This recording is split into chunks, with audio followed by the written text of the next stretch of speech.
Good morning. The September 29th, 2025 Select Budget Committee meeting will come to order. It is 9:30 a.m. I'm Dan Strauss, Chair of the committee. Will the clerk please call the roll? Councilmember Rivera. Councilmember Saka. Here. Councilmember Solomon. Here. Councilmember Hollingsworth. Present. Councilmember Juarez. Here. Councilmember Kettle. Here. Council President Nelson. Present. Councilmember Rink. Present. Councilmember Rivera. Present. And Chair Strauss. Present. 9 present. Thank you. We have 4 presentations on the agenda today. During our first session, we will have Seattle Police Department, Community Assisted Response and Engagement Department, Seattle Fire Department, and in the afternoon, we'll have the Human Services Department. I'll make some statements later this morning about how we are going to use breaks moving forward to make it more predictable. And at this time, I'm going to move to adopt the agenda. Is there a second? Second. Thank you. It has been moved and seconded. Colleagues, this morning, our Chief of Police, Fire Chief, and Care Department Chief, along with the Mayor and State Attorney General, are responding to the federal announcement to send troops to Portland, Oregon. Words I never thought I would say. These actions are completely unnecessary, unwarranted, and only stoke division and chaos that does not exist today. This has direct impact on our work here in the budget.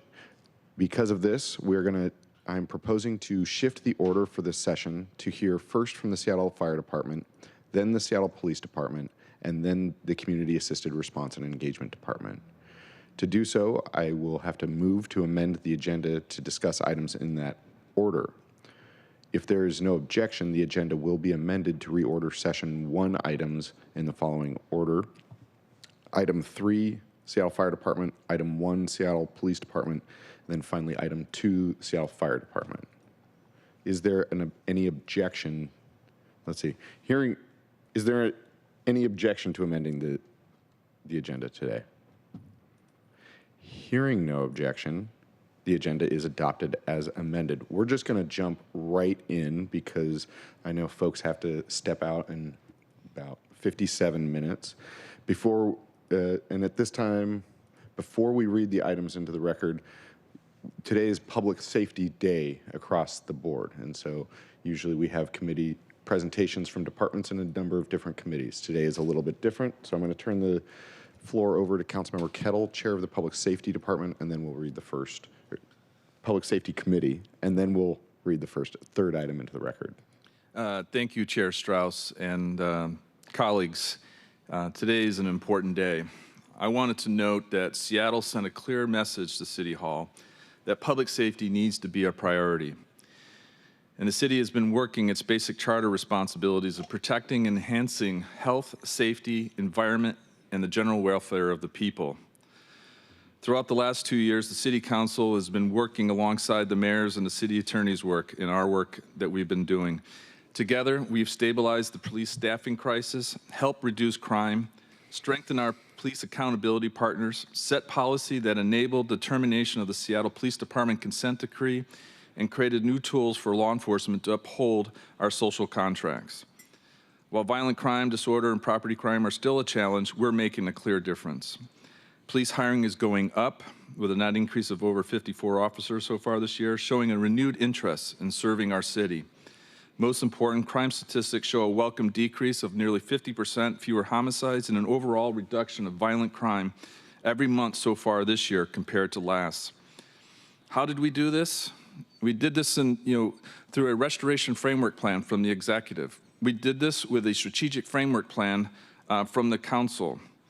This work included strengthening our police department staffing, fixing weakened laws, creating new tools to support law enforcement's ability to uphold public safety, and enhancing our public health capabilities as they relate to public safety, among others. However, there remains a narrative that real improvements in local public safety data can be explained by declining national trends. Don't buy it. The collaborative spirit between the mayor, the city attorney, us here on the dais, and the city council, and other city leaders, to include our department heads that we'll be seeing today, have been critical to achieving these real results.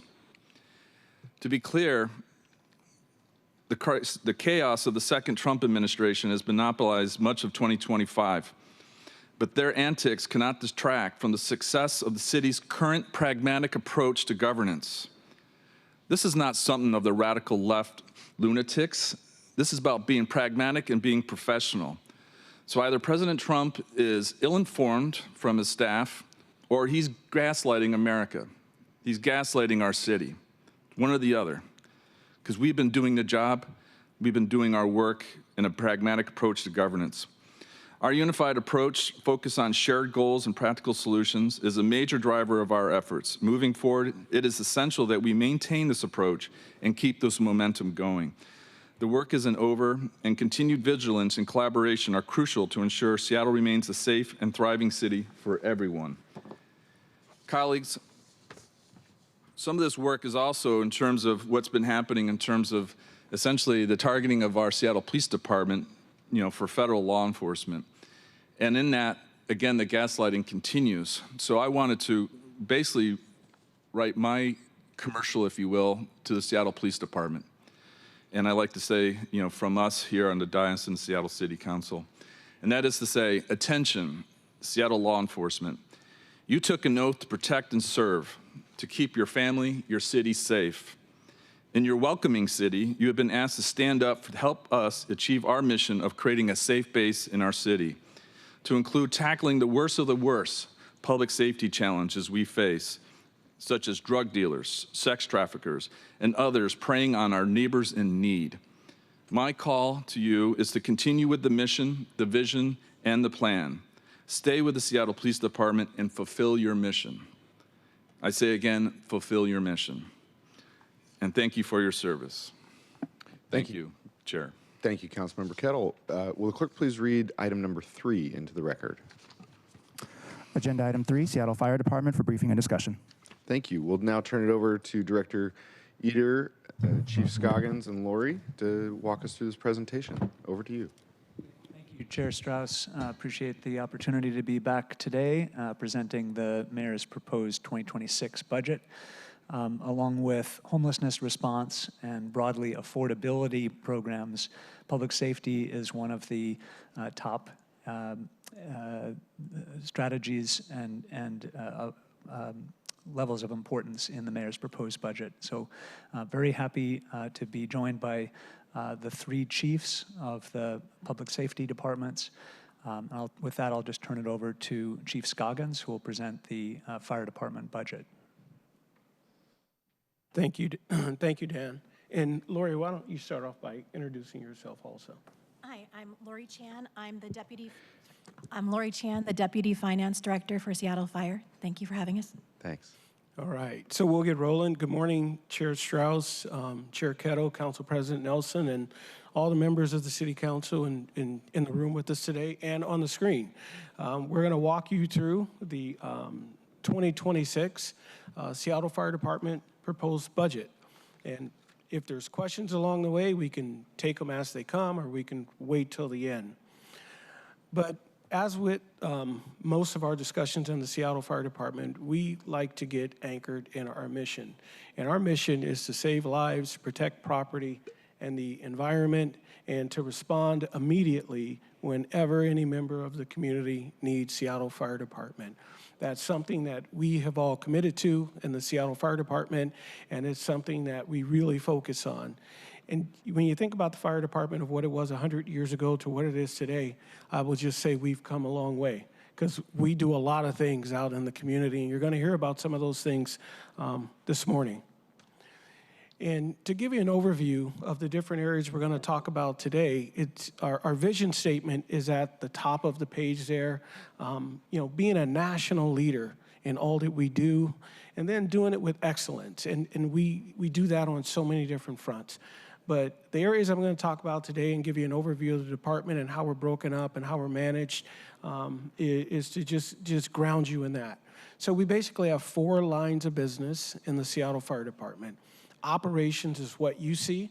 Those are the units going out the door each and every day out of our 33 fire stations, the engines, the ladders, the aid cars, the medic units, all the technical and specialty units. That's one of our lines of business.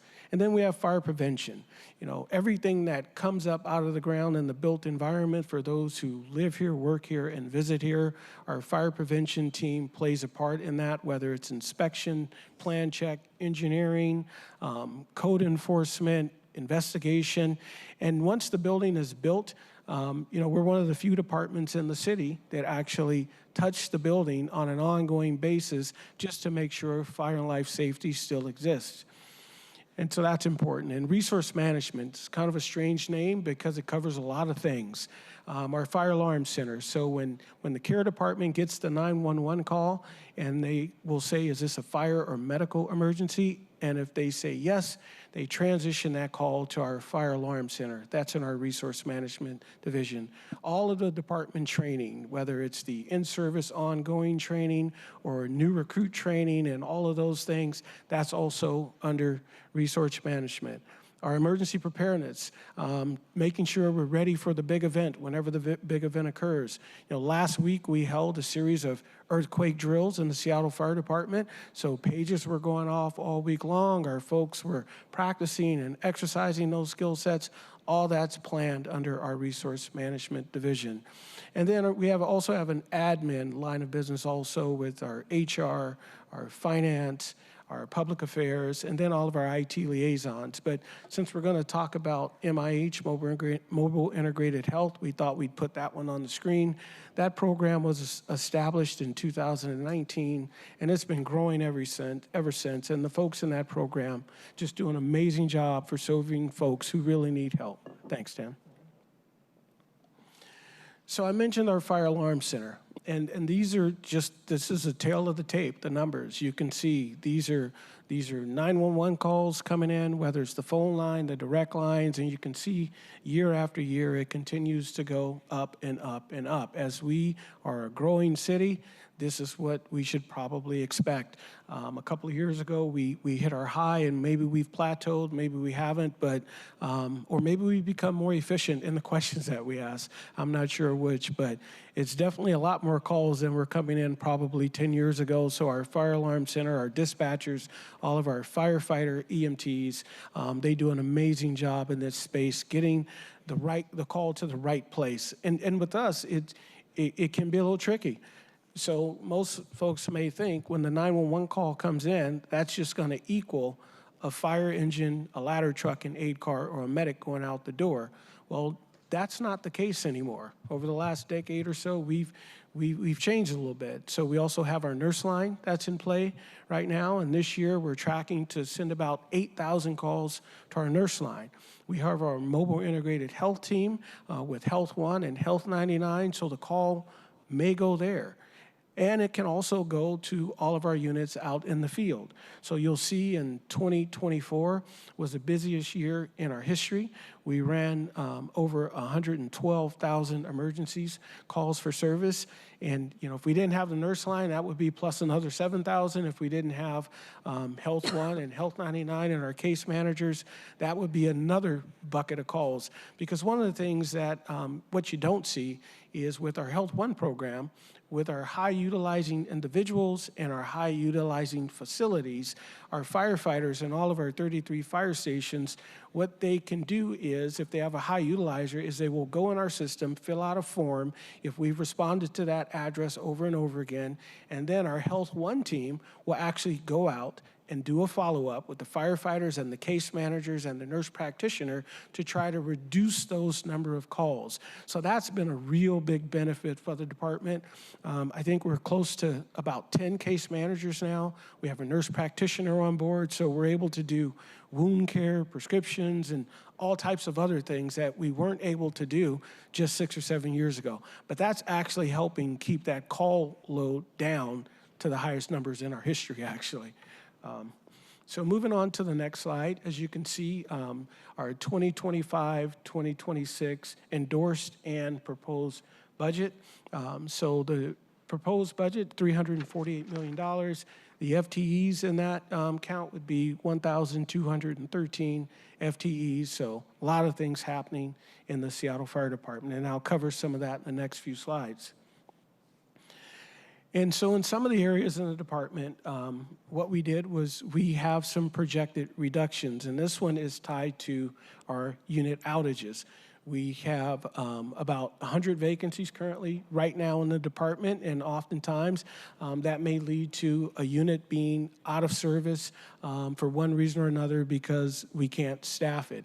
So throughout the first half of the year, what we're projecting is approximately $500,000 in savings, and that's pretty important to note. And the reason why that's only a half year is because we are going to be starting a really large recruit class in February of 2026. And our goal is to get 80 recruits in that class. So we know for the second half of the year, we probably won't achieve those savings. But the first half of the year, we will achieve those savings. And the next reduction area is another $500,000, $500,000. And in order to make the Seattle Fire Department go and move with all the different things that we have going, we have a lot of projects, programs, committees, and different groups of people that actually do all the work to keep us moving forward, keeping our policies up to date, deploying new strategies and different things like that. So what we did in this area is we reduced all of those projects, programs, and committees budgets by approximately 9% to achieve this savings right here.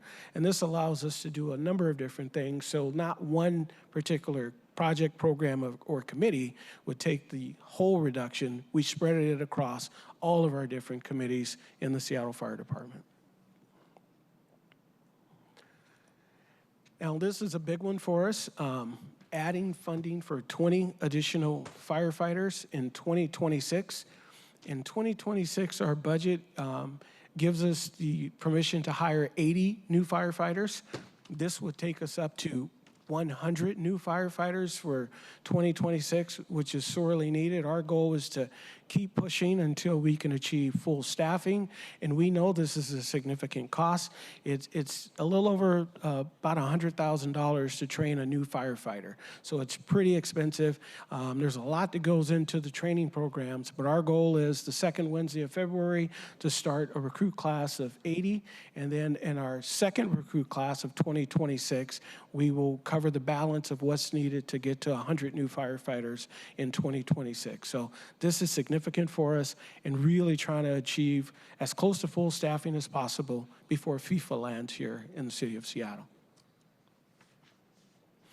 And this gives you just an overview of our staffing and what we're looking at. And all the red are the projections of what's happening right now. And by the end of 2025, we're projecting to have approximately 120 vacancies. I'm not sure if we're going to get to 120 vacancies. We're at about 99 or 100 right now.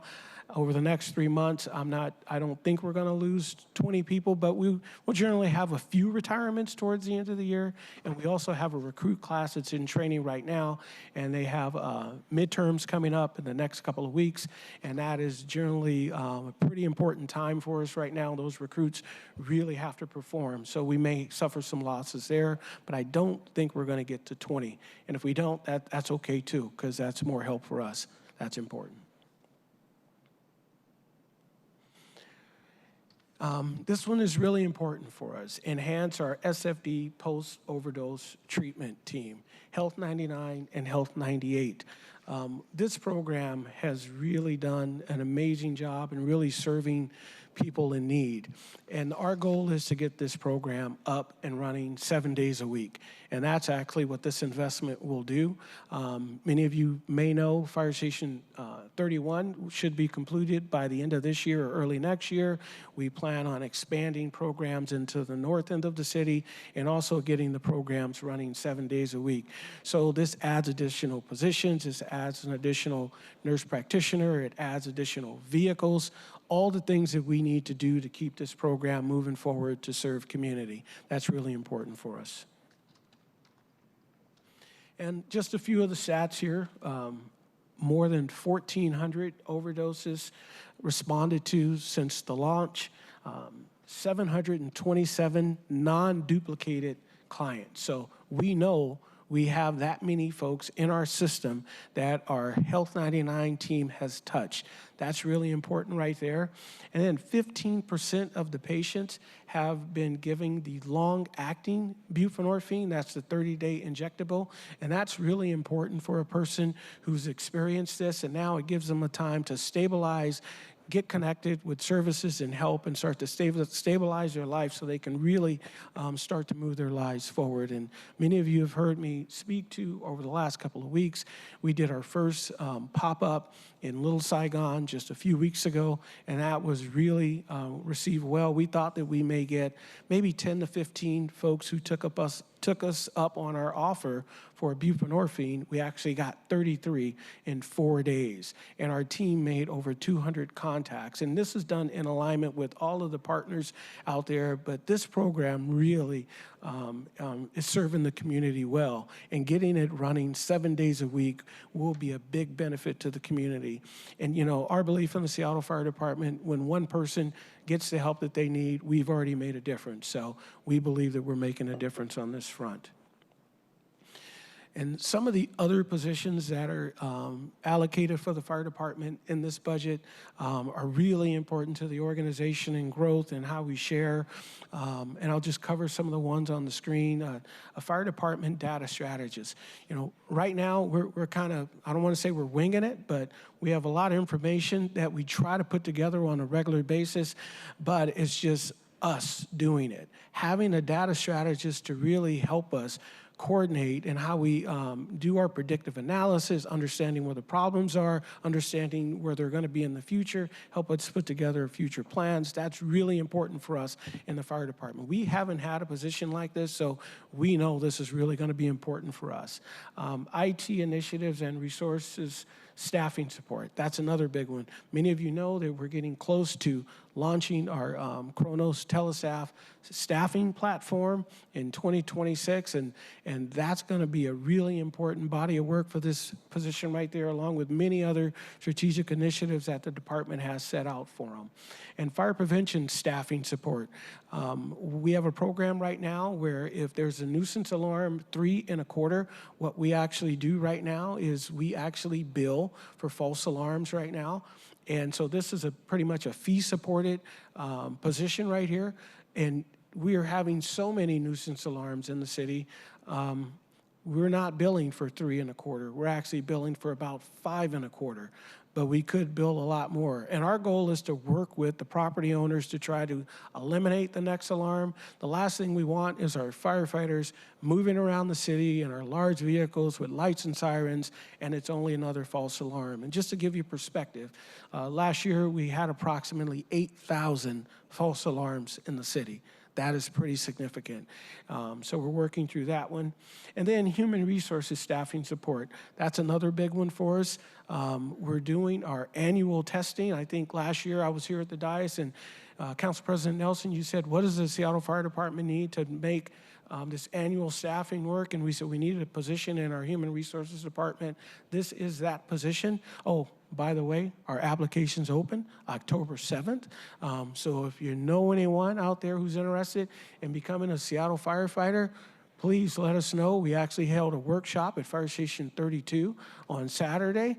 We have another one on November 8th at North Seattle College. So as you can see, I'm always recruiting, but this position is really going to be a lot of help for us there. And you all know that FIFA is coming, and there's a lot of training and equipment and things that we need to really make that go off without a hitch, so that's a big deal. And then support for the joint enforcement team. That's the team that goes out in community and makes sure, generally on the weekend nights, and just make sure our establishments are safe, not just with fire, but with many other services on that team. So that's pretty important for us also. And that was my last slide there, so I'll pause and see if there's questions. Thank you, Chief. And I'm going to turn it over to the chair of the committee overseeing your department, Councilmember Kettle. And then, colleagues, if you want to raise your hands now, we have 26 minutes left with the Chief at the moment, so I will ask to keep things focused. Thank you. Councilmember Kettle. Thank you, Chair Strauss. Chief Scoggins, thank you very much, and the whole team for coming. Really appreciate it. Obviously, this builds on our monthly meetings, and I'm sure you have your meetings with my colleagues on a regular basis too. I just want to thank you, but really, the department for the work that they do across the board. And when I say across the board, thank you for mentioning emergency preparedness. Oftentimes we think about fire rescue, those traditional things, Medic One. Now we have the mobile integrated health team effort, which people are aware of now. But emergency preparedness is still a major mission set for the fire, and it's something that we need to be keeping front of mind. I also appreciate your point about a growing city. It's essential that our fire and first responders generally capacity continues to grow with it. So thank you for that point. That's been echoed recently in different ways. Thank you. So really quickly, equipment maintenance, the state of our vehicles, particularly ladder trucks, fire engines. Can you speak to where we are with the fire garage, which I had the great opportunity to visit, and I really recommend my colleagues to do so. And one of the things that comes to this is like the wear and tear, particularly on the big rigs, the ladder trucks and the fire engines, how to reduce the wear and tear. And can we use, because I know I've seen them responding to like these medical calls, in terms of getting more of the cars, like the Health One aid cards, to, kind of take that load off of those, those bigger rigs. Can you speak to the strategy or thoughts behind that? Sure. So there's a few questions in there, but where are we with the state of our mechanics? First, I'll lead with a thank you to the council and the mayor for hearing us over the last couple of years, and our mechanic staffing is up to full staffing. Generally, what it takes is a few years for those mechanics to get fully trained to work on the engines and the ladders with the pumps, the hydraulic systems, the electrical systems. So generally, it takes a few years for that new mechanic to get fully trained. But we are in a better place with the staffing, so we're trending in the right direction. Vehicles. Thank you to the council and the mayor once again. What we saw a few years ago when the prices were climbing really fast and the wait times had increased really significantly, we put a pretty large order in to Pierce Manufacturing. That was a trip that I took back earlier in June of this year to meet with the president of the company to talk about manufacturing delays, to talk about prices. But the real large order will be coming in 27. That's 11 engines and 3 ladder trucks. So that'll be a significant inject into our system. So we're doing well there. So we're holding up. We're keeping vehicles probably maybe a little longer than we should. The average life of a fire engine or a ladder truck is probably between 15 to 20 years, depends on the use, the mileage, the maintenance, and all of those things. So we're working in that window. We're trying to hold on to a few rigs a little bit longer because of the larger recruit classes in the training academy. They're using the engines, they're using the ladders. So we're in a much better place than we were just a few years ago. So we're trending in the right direction. Okay, great. Thank you, Chief. And again, everybody should visit the fire garage. And thank you I'm really happy to hear about those numbers in terms of the manning, staffing. Separately, alternative response, and this may be more of a question for Chief Public Safety Walton Anderson, but I'll start big and then come back to fire. We have mental health professionals in Seattle PD. We have Health 199 in fire with you. And of course, our care teams, which is obviously going to be a big piece with this budget session. Part of this is the strategy overall in terms of how these pieces work together. But specifically for you, in terms of, are you happy where we are in terms of your capacity, in terms of your space here, like the Health 1, Health 99, in terms of the amount of capacity that you have? First, the teams work really well together. Our teams are always communicating, always talking, always sharing information. That's really important. And our team has been on a steady growth pattern over the last 6 years. This November will be 6 years since we put that first Health One unit in place. And now by the end of this year, we'll be up to 10 case managers, multiple Health One units, Health 99, Health 98. The nurse practitioner is on board. What this budget also provides is a second nurse practitioner.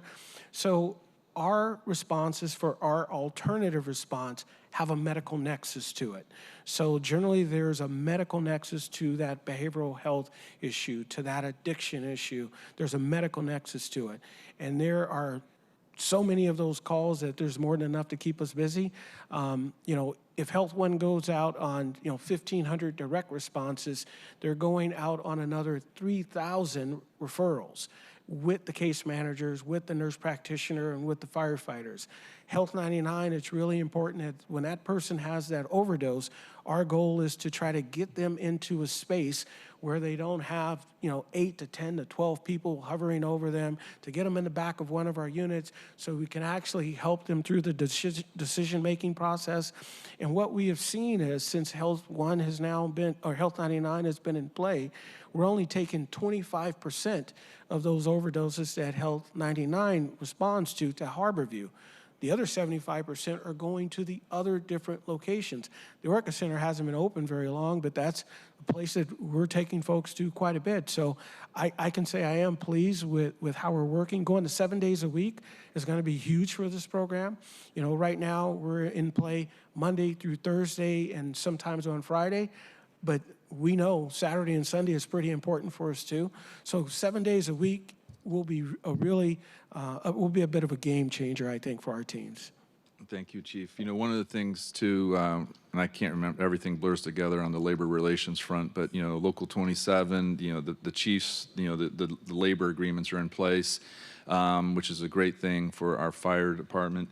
We have the things in terms of protected class, and I haven't been hearing about things being stolen off our fire trucks lately, so I think things are positive in that direction too. Can you speak to other issues? One of the things, firefighters, it's a difficult job, injuries, and can you speak to the case management system that relates to that? Sure, but first I'll lead with, being a firefighter is a pretty physical, rigorous profession. So we have a lot of folks that get injured with strains and sprains and twists and all of those things. But then we also have a number of firefighters over the course of their career. Cancer is a big one for us in the fire service, or cardiac events. So we have a lot of folks who utilize the disability system for illnesses and injuries, and that's a really important system for us. We work through all the same process that all the other city employees work through, and we work to try to get our firefighters care as quick as possible so they're not lingering. There's studies that show that the quicker we can get firefighters treated and back to a modified duty position and being engaged with the department, there's a higher probability we're going to get them back in a shorter amount of time working again full time. And just to give you perspective, when a firefighter loses one shift and we cover that shift with overtime, that's probably $2,000 to $2,500 to backfill that shift in overtime. So every time we can get a firefighter back one shift faster, we're saving some money on that end also. So it's always our goal to try to get our firefighters back to work faster. And we have a team that their whole focus is that. All right, thank you, Chief Scoggins. Thank you, Chair Strauss. Thank you, and Councilmember Kettle, I'll give you last word. We currently have 5 council members with their hands raised and 27 minutes. So if you do have questions that can just be read into the record and answered on SharePoint, that will be helpful. I'll be doing that later on. With that, Council President, followed by Councilmember Solomon, followed by Councilmember Rivera, Councilmember Rink, and then myself. Council President. Thank you very much for the presentation.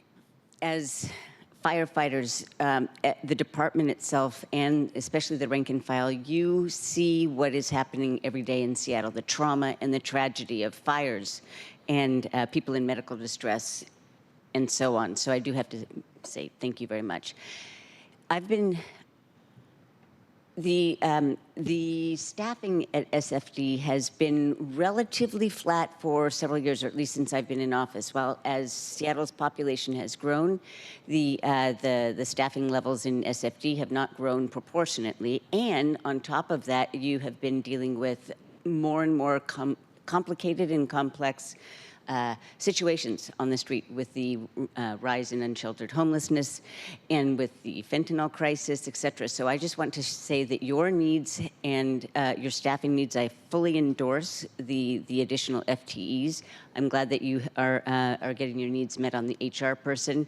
I had a conversation with Kenny Kenny Stewart, president of Local 27, the firefighters union, in January, mid-January. It was in the context of what was happening in LA. And he was saying that, in fact, SFD was understaffed at that moment. And when firefighters get tired, we look at what's happening on our Olympic coast right now, that's when danger sets in for everybody. So I will be supporting that. I also would like to say that every year since 2022, I call up Kenny and I say, what is missing from the budget? And then we have a conversation of things that might have been overlooked. And so I just have to mention that this year there is interest in seeing 4 more aid cars because those are less expensive to deploy, the medical aid cars, than big engines, if that is possible. Also, the perhaps another expand Health One. This has been a lauded program since I've been here, and it seems as though there used to be more than one unit. In any case, we are doubling CARE's budget, and so I believe that it merits consideration to also expand the Health One. And then finally, the needs of the staffing needs is great, but do you also need I think that maybe Councilmember Kettle mentioned this, but he didn't maybe be explicit, so I don't know. The case management for injuries, I think it's called rebound, let's see, rebound. Ready Rebound. Yep, we all got the same text. Anyway, that program, so we have to keep firefighters healthy. They have an earlier than average retirement age because of all the pollutants that they're exposed to on the job. So, in addition to just Chief? So there was a few different topics in there. So the city has grown quite a bit. Since 2010, the city's grown by over 200,000 people. That's over 34%. Our call load has risen over 40% during that same time period. So it's real. When I had the slide up of 112,000 emergencies in 2024, most in our history, and you can look at the climb over the last years before that, so it's real. And you're correct. When the firefighters run call after call after call, burnout is real, and we see a lot of trauma. And the trauma is very, very difficult. And we have an amazing behavioral health team, but we see a lot of trauma. Just this past, I think, Saturday evening, we had a person in one of the elevators in one of the high rises, and their legs were crushed. And our folks had to go in, and they had to disconnect the person so they can get them out. An elderly person whose legs were crushed when an elevator somehow malfunctioned. That's an example. We're seeing about 60 overdoses every week, whether it's the cardiac events, the vehicle collisions, all the things we're seeing. So it's real. We're running a lot of calls. Our aid cars are, you mentioned 4 aid cars.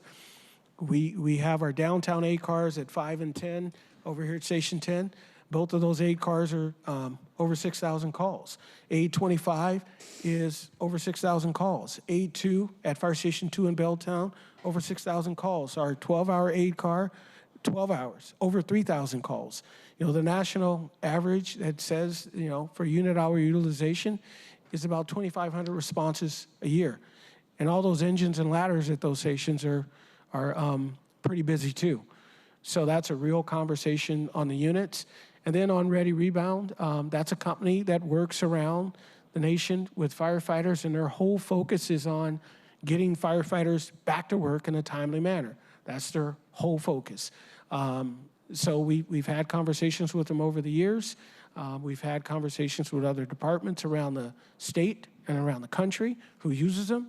So it'll be a conversation that will continue. Thank you. I hope I answered all the questions here. well, I did have one. Oh, But okay. Chief, what are your most Council President, I know that you have more to say. I will come back to I you had a just question. once everyone has an opportunity to speak, noting we have 21 minutes and 4 people left. Councilmember Solomon. Thank you very much, Chair, and thank you, Chief and Ms. Chan. I'm going to keep my comments brief. One is looking at, well, first of all, I want to thank you for the work you're doing in Little Saigon. Thank you for the work that you're doing regarding the false alarms. I think it's important for the community to know just how many false alarms that our emergency responders are responding to, which takes them away from actual emergencies. I would also say that, looking at the capacity of Health One, Health 99, Health 98, the increase needed for those are definitely critical. Yeah, do ask more. And are Health One, Health 99, Health 98, are they solely 911 dispatched, or do they ever do proactive stuff? I mean, are they ever just like hanging out on Rainier between McClellan and I-90, hint, hint, or are they just strictly 911 dispatched? So Health One and Health 99 can both be dispatched directly, and they do proactive follow-up. When I talked about the referrals that happen out of the stations, it goes into our system. Health One and the case manager, they will get it, they will do the door knock, and they will find the person and talk to the person. Health 98, its sole responsibility is follow-up on overdose victims. So they don't do any direct dispatch. So the goal of that unit is to do the follow-up. So that's really important. So Health One, Health 99, they can do direct dispatch, and they both do follow-up. Okay, great, thank you. Other question, you mentioned, I thought I heard something in there about wellness, because I think about, the first responders and burnout and how you can be like, one email away from losing it, right? Are you looking at increasing the amount of resources you have for firefighter wellness? So a few years ago, thank you to the support of the council, we stood up our behavioral health coordinator position that really lifted our program up, and they're doing an amazing job. That's not something that we had put forward in this budget, but it will probably be something that will be coming forward in the coming years, because as the calls increase, the trauma increases, then we actually see a lot of firefighters now are using our systems. We even have an app now, so if a firefighter doesn't want to talk to a person, but there is something on their heart or on their mind, they can actually put it into the system, and then there will be a follow-up. We have peer support individuals. We have sent folks through the support of our foundation, our fire foundation. We have sent folks to get training down in San Diego so they can serve us even better. So it's a program that's evolving and growing, and in the coming years, it will probably be something that comes across to increase it. Thank you very much, Chief. And the last plug is actually for my colleagues. If you have not had an opportunity to go to the Fire Alarm Center, tour it, sit in on calls, see what is coming in, see what our firefighters and medics are being dispatched to, it's an eye-opener. So if you haven't done it, I would encourage you to do so. Thank you very much, Chief. Thank you very much, Mr. Chair. Thank you. Councilmember Rivera. Thank you, Chair. Chief and Lori, thank you for being here. My question is, can you remind me, I'm going to go fast, Chief, just like saying, how supportive I am of the fire department in general, and how grateful I am to all your team for the great work you do across the city. So in terms of Health 1, 99, and 98, can you remind us how many units you have for each? Because I know Health 1, I think you used to have 2, but then 1 got repurposed. So can you just, for the record, remind us how Sure. many you have for each? So we were just getting ready to put our third Health 1 unit, which would have been Health 3 in service when the fentanyl crisis took off, and we converted that unit to Health 99. So Health 1, Health 2, and Health 99. We've added Health 98 now, so this budget will actually expand that team. When we first lifted up the program in 2019, some of you may remember one of the things I said, it would be great to have 5 units, around our 5 battalions. But that's before we knew we needed a Health 99 at that point. In 2019, we did not know that. So we pivoted. So you hear about, organization shifting. We shifted because there was a need. And so that's where Health 3 went and turned into Health 99. But if you had Health 3, you would welcome that. I mean, there's enough work Yes. for you to be Oh, able there's to warrant. There's enough work. Yeah, There yeah. is You're enough just work. like trying to do the best you can with the resources you have. Exactly. And our Yeah. goal with all these programs is to put ourselves out of business, hopefully one day, Yeah. where we get all these firefighters riding on the rigs again. Yeah. That's our ultimate goal. If we can solve the fentanyl crisis, Health 99 and Health 98, they go out of service. That's what our goal is. Yeah. Thank you, Chief. And then also, can you remind me how much staff is in each of these? Like, so Health 1 and Health 2, because they're the same two versions. Yes. How many, you have one behavioral health or mental health social worker? It's 2 firefighters and a case manager. Okay. And those 2 firefighters have a higher level of training. There may be days where one of those units may have 1 firefighter and a case manager. Health 99 has 2 firefighters and a case manager. And our nurse practitioner, she will go to wherever the highest need is. Right now, we only have 1. This budget will add a second. And there's been some amazing stories and case studies that we now have under our belt since she's come on board, and the impact that she's treating wound care of individuals in their home so they don't have to go to the ER. There's so many stories of those skill sets, so the need for a second one, it's real.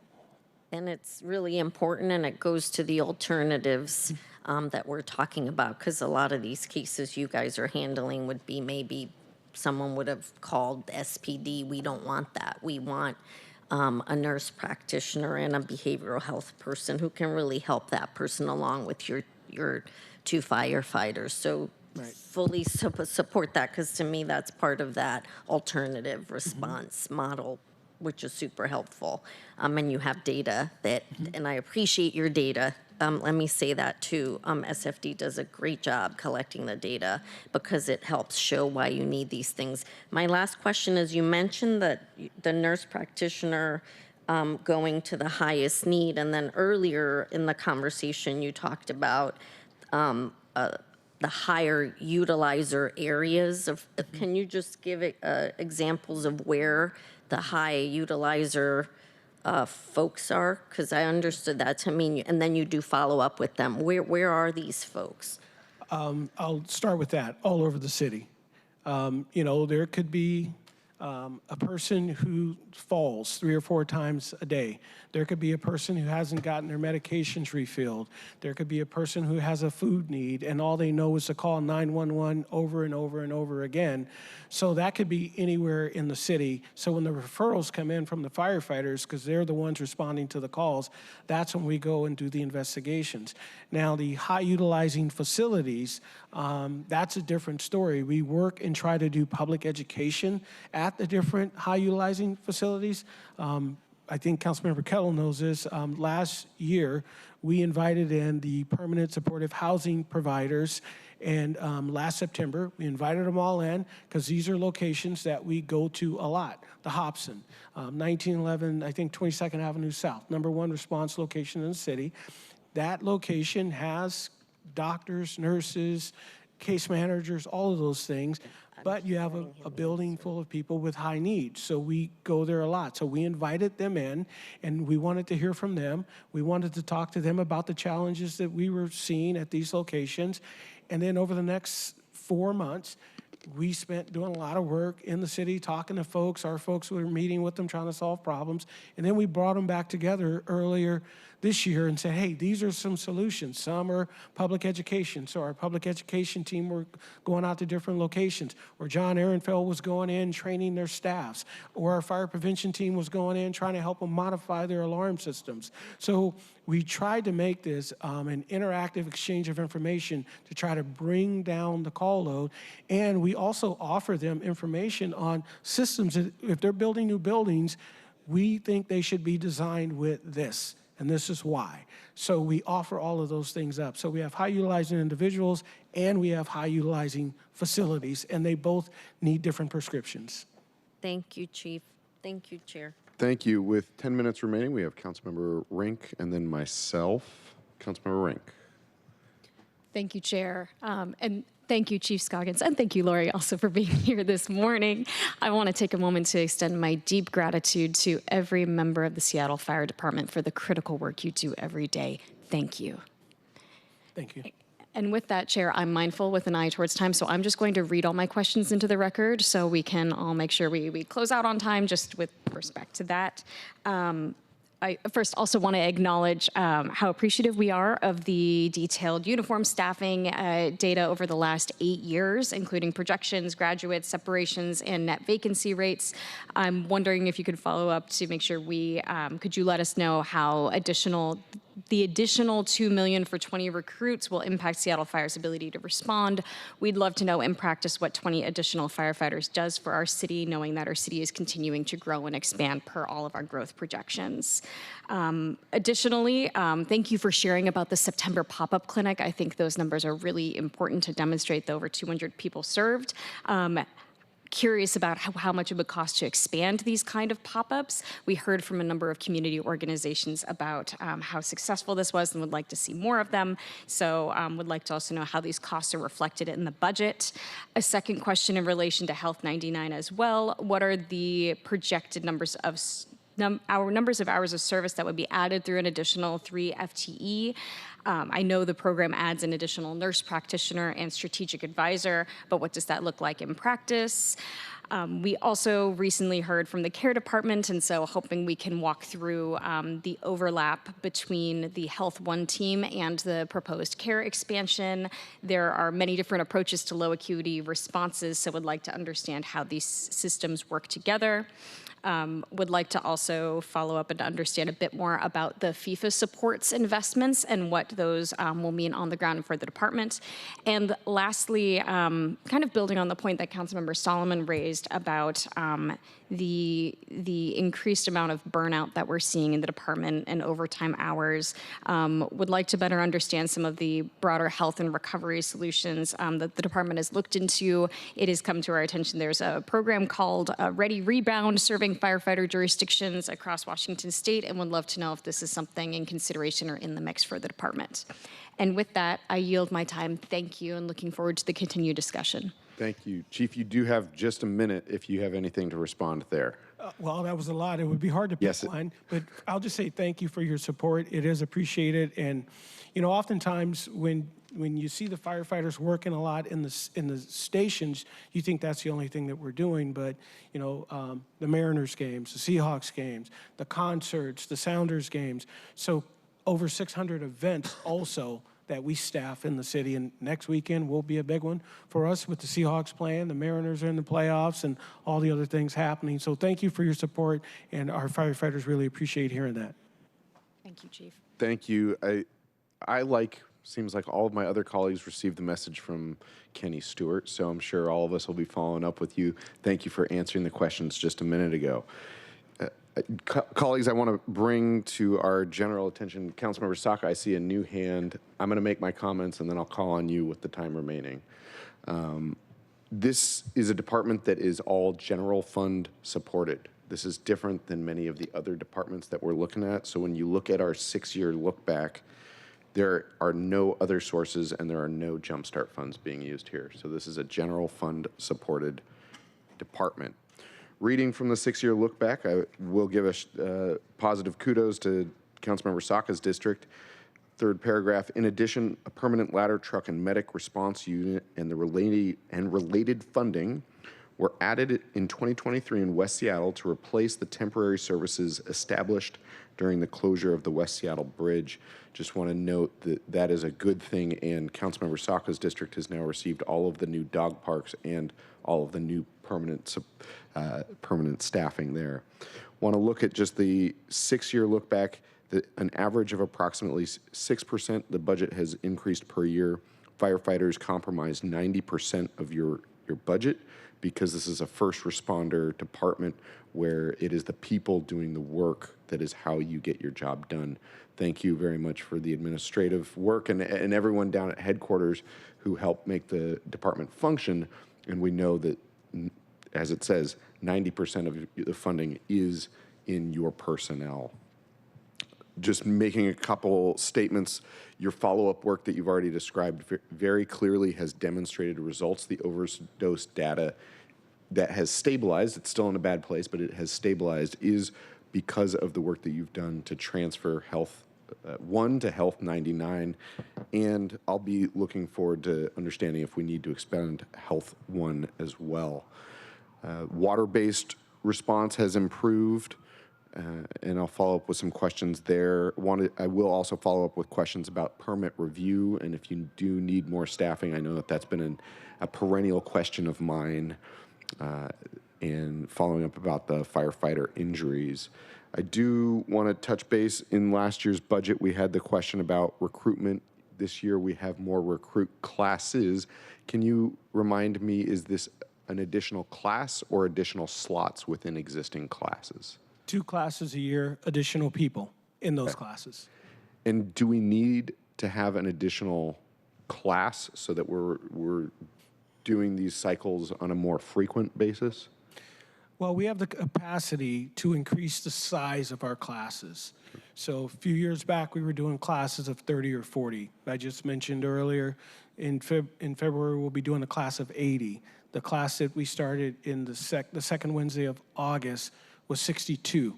So we will expand the size of our classes as opposed to add a third one, because our training team, they have all of the other training that we have to do on a regular basis also. Great, thank you. Councilmember Saka, I know that the chief needs to leave in about 2 minutes, so you've got 2 minutes, and we can keep talking as well once the chief has to leave. Over to you, Councilmember Saka. Thank you, Chair. Thank you, Chief, for being here today. I always appreciate our conversations and regular syncs and our just ongoing partnership to address the many shared challenges across the city and in my own council district. So really appreciate the brave men and women of the Seattle Fire Department, whatever their role, whatever their function, from the frontline responders to planners and bean counters. They all make a tremendous impact in keeping us safe. So really appreciate everyone. Just as a quick aside, Chair, I really appreciate you calling out some good wins about District 1, our dog parks, and the fire stations that were made permanent. Really appreciate your partnership in helping get those done. As budget chair, I'm going to be looking for your increased partnership in addressing some of the challenges. For example, in District 1, we are, as we know, we are 3 times more represented in the number of problem RVs compared to any other council district. We have a 27% missing sidewalk gap across our city, second worst council district in that regard. First is Councilmember Juarez, and then our parks restroom audit, the worst, most egregious restrooms are in District 1, so thank you for calling out, some of the good. Looking for your continued partnership as we address the continued opportunities on some of the District 1 specific needs.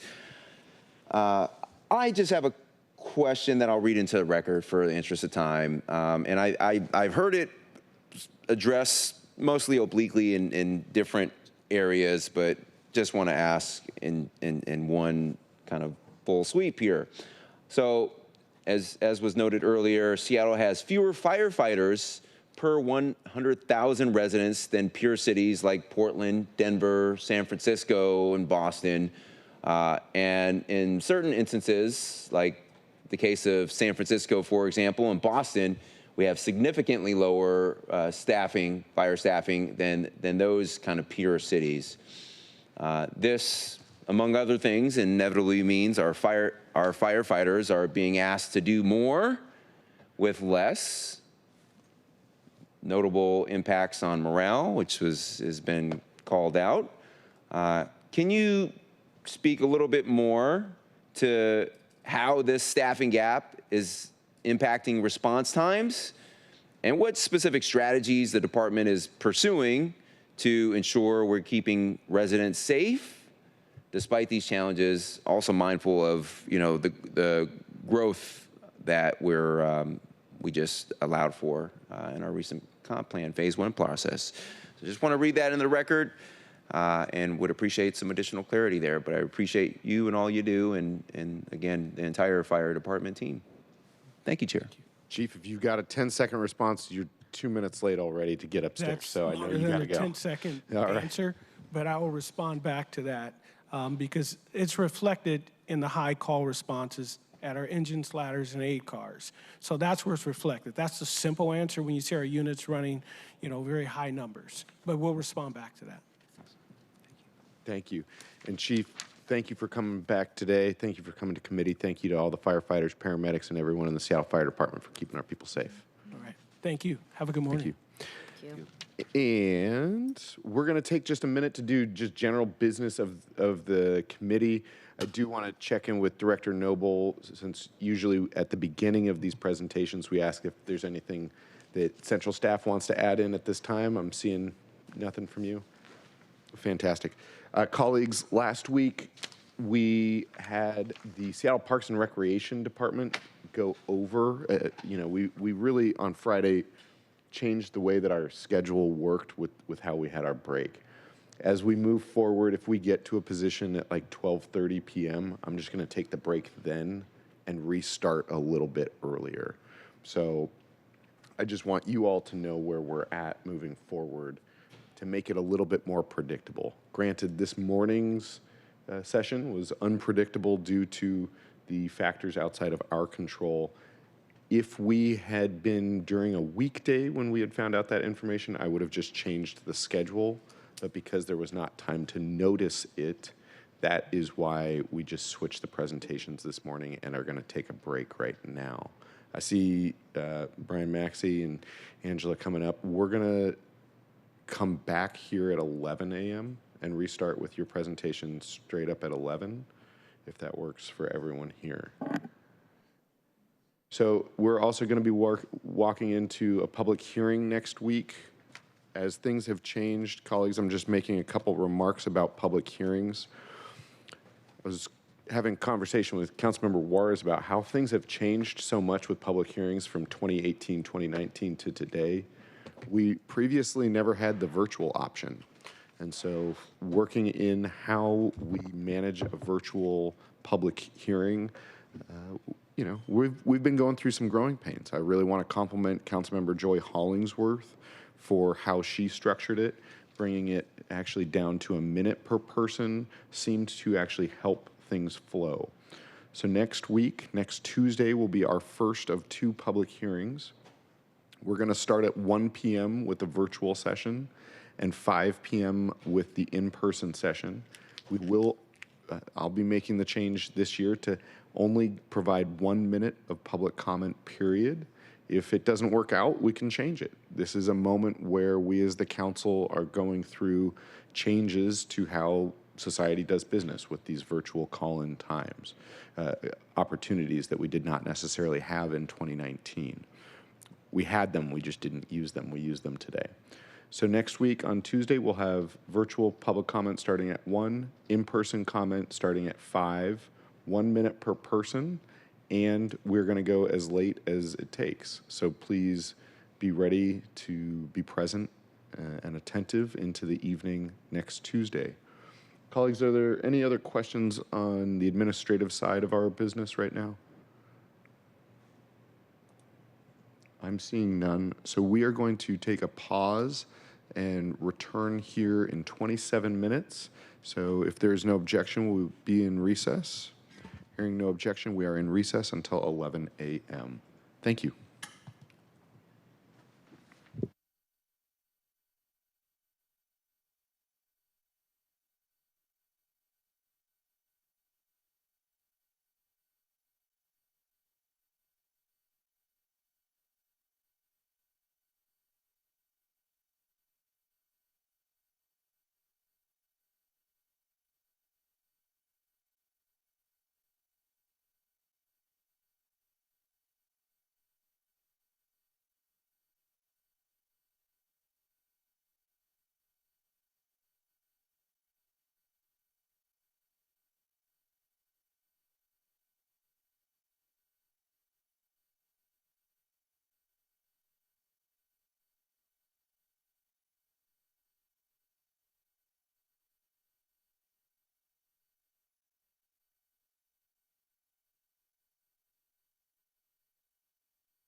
award-winning Seattle channel.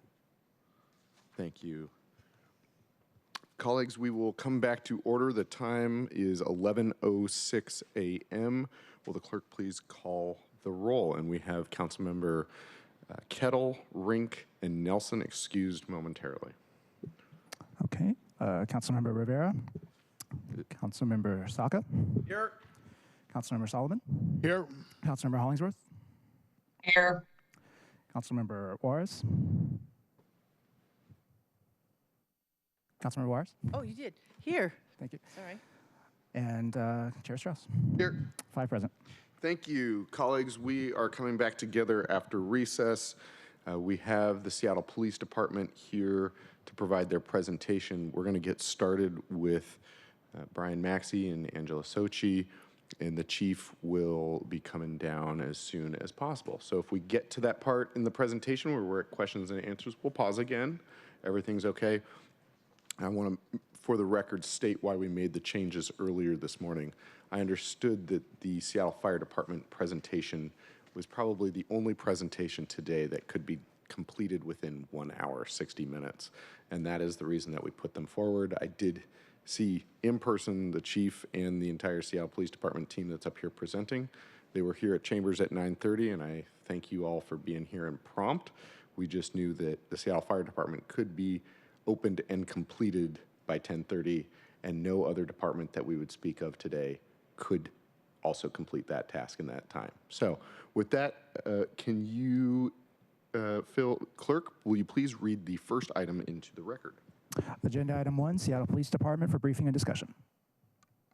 Thank you. And we are joined by Brian Maxey, Chief Operating Officer, and Angela Sochi, the Chief Financial Officer of the Seattle Police Department, as always with Dan Eder, the Director of the City Budget Office. With that, I'll turn it over to you all to walk us through the presentation. So good morning, Chair Strauss. Thank you for having us here to present on the proposed 2026 budget and give the overview. And as you indicated, the chief is in a press conference right now and will be returning to field some of the more difficult questions once he is available. I will do my best to pinch hit in his absence and appreciate your flexibility. You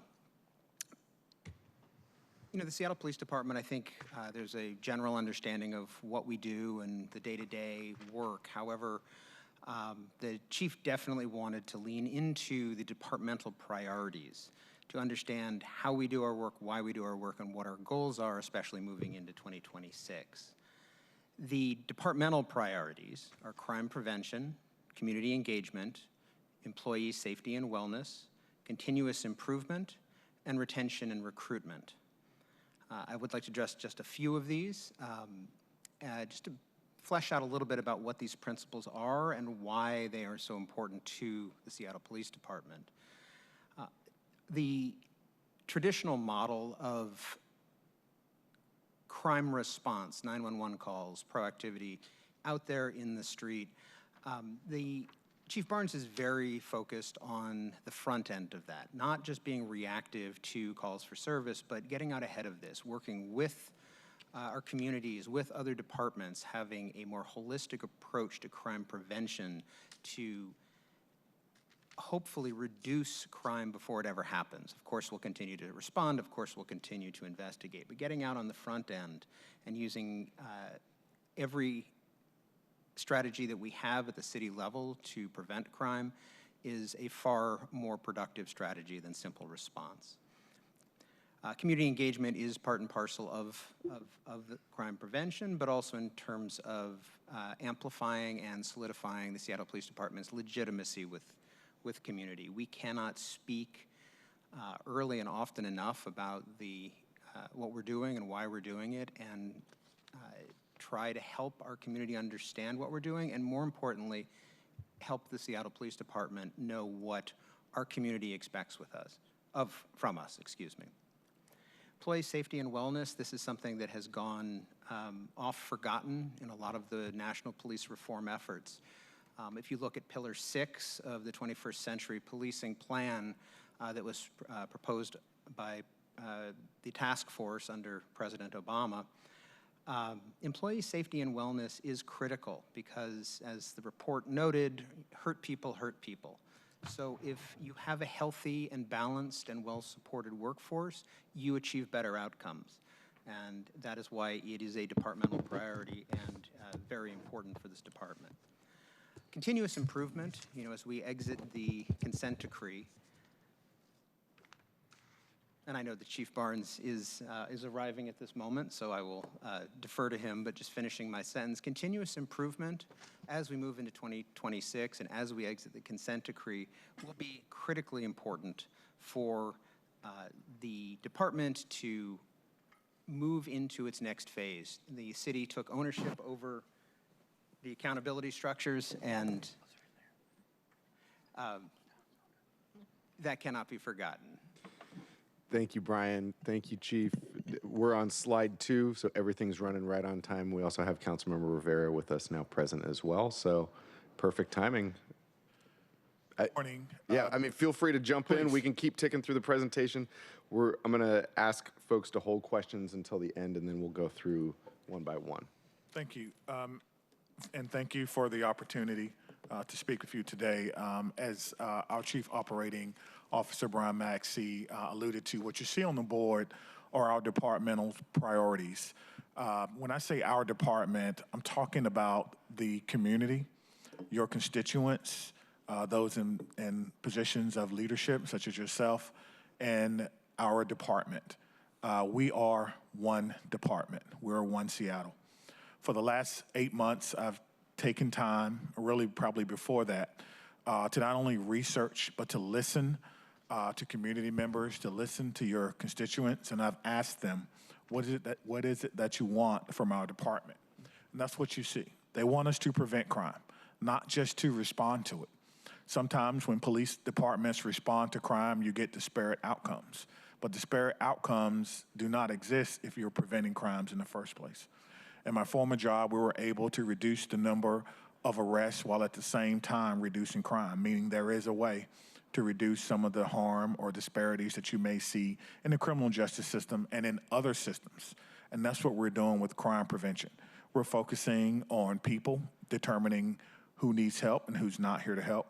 We're focusing on places or place-based policing.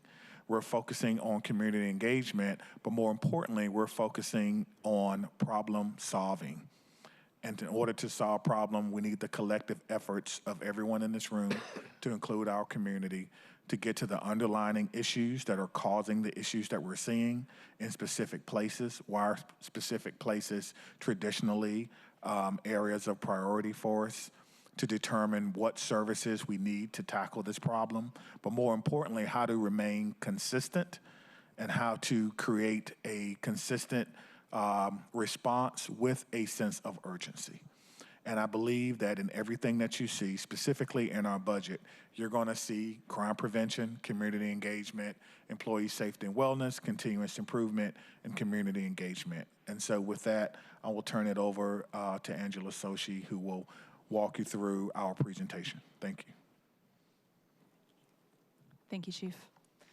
Angela Sosi, SPD Executive Director of Budget and Finance. Happy to be here this morning to share with you our 2026 proposed budget. You may recall the 2025 and 2026 biennial budget funded 15 net new officers in each year.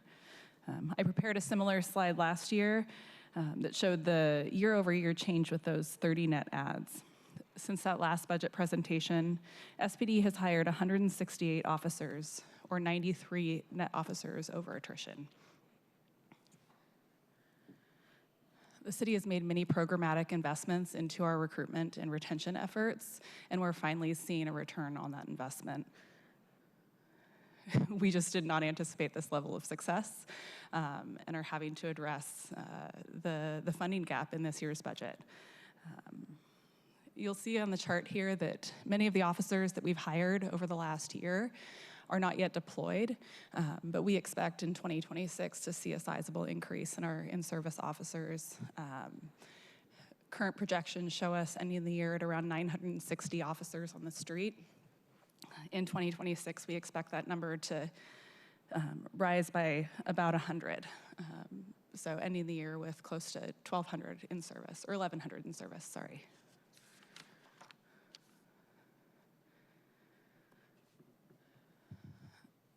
The 2026 proposed budget restores ongoing funding for these officer positions, 143 to be exact, following the year of historic hiring and also retention, while also reducing various budget accounts to help offset the city's projected revenue shortfall.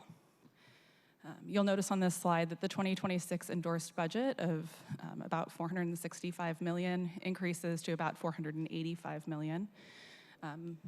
For roughly 4% increase, largely attributed to that ad for sworn hiring.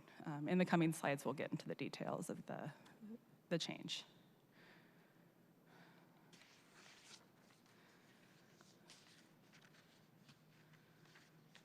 All right. So I want to start off first with our SPD general fund reduction.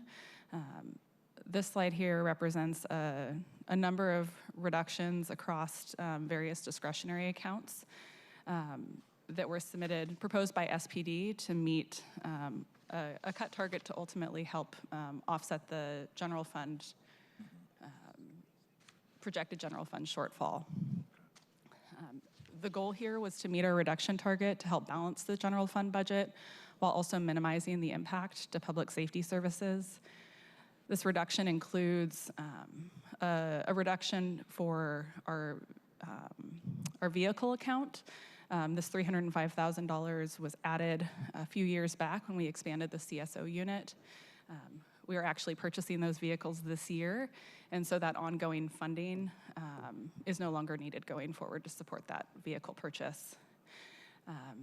As I mentioned earlier, we're seeing a decrease in officer separations, and as a result, our separation payout amount is projected to be less in 2026 than it was, and we're seeing the same thing in 2025. That budget had been increased post-2020 when we saw a significant increase in separations. We had to supplement that budget with an ad. We are backing that out now that we have seen our officer separations decline. This marketing item for $550,000, that represents the actual contract costs that we anticipate for our recruitment marketing campaign. We've since hired a new third-party consultant to help with our recruitment marketing. After running the numbers, the contract that was put forth by that consultant was $550,000 less than was budgeted. We don't anticipate any impacts to the number, quantity of ads, the quality of ads. If you haven't visited our website, we have a number of new videos posted. Highly recommend checking those out. We're excited about this new partnership and are happy to say that this reduction is able to help mitigate the general fund shortfall while not having any notable impacts on our ability to recruit nationally. Professional development training, $450,000. As many of you, I'm sure, heard, we have the department, or I think all of the executive departments have reduced their training expenses and have gone through a spending freeze process in partnership with the executive to help balance the budget. We plan to continue those same spending restrictions into 2026 and reduce our travel costs and training costs associated with attending conferences and other professional development training opportunities. We will continue to, we have budget to continue to send individuals to training, to pursue training. We also have a very robust training program within the city. All of our state-mandated training will continue to be met. This is truly this is funding that is used for training above and beyond our basic officer in-service training and also our recruitment training. There's an additional cut for $395,000 for temporary and term limited employees. Those positions specifically expired in 2025, and so that budget savings, those positions have already ended, those assignments have already been ended, and we anticipate not continuing those positions into next year for a savings of $395,000. Additionally, there's a vacancy rate for civilian positions. This is just a standard 4% vacancy rate that captures savings from normal turnover for our civilian positions. And then lastly, there's a $943,000 cut to our overtime budget. Again, the goal here was to meet the general fund, to help balance the general fund budget while minimizing the impact of public safety service levels. These items here were selected for that reason, with the exception of overtime, the overtime reduction, which we expect to absorb and spread out across the department. We don't anticipate any of these having any sizable impact to our direct public-facing services. All right. Moving to additions. As we noted previously, there is a $26 million ad for officer hiring in 2026. This addition funds 143 positions, increasing our funded FTE level from 1,057 in the endorsed budget to 1,184 in the 2026 proposed. This represents a 13% increase in the funding, a 12% increase in the FTE, funded FTE level. I will remind that our authorized strength is 1,277 officers. We are funding based on what we anticipate to actually fill in 2026, and also adding ongoing funding for the positions that were added over the last year that weren't anticipated in the 2026 endorsed budget. Item 2 here, want to call out the public disclosure investments. The proposed budget adds ongoing funding and position for 2 additional public disclosure officers to support our high volume of public disclosure requests. It also adds funding and removes the sunset dates for 2 positions that were added in the 2023 mid-year supplemental to also address the workload issues that we're facing. Those 2 positions are currently set to expire on December 31st, 2025. 2024, we received over 17,000 PDRs, representing an increase of more than 25% since 2020. This amount exceeds the combined totals of all other city departments across Seattle. We currently have a completion rate of around 69%. All that considered, the mayor's public safety team convened a work group to address that 69% completion rate specifically, and put forth a handful of recommendations, some of which are addressed in this budget. The work group identified several issues within the PDR workflow that contributed to the increase in processing time, including under-resourced staffing. We've made some programmatic changes, policy changes. This budget ad addresses specifically the number of staff in the unit available to actually process the public disclosure requests that we receive. This represents a nearly 14% change in budget for the group. And then also, it's a 6% change to the FTE count for that unit. Item 3, the budget also provides $435,000 to implement CCTV in Capitol Hill.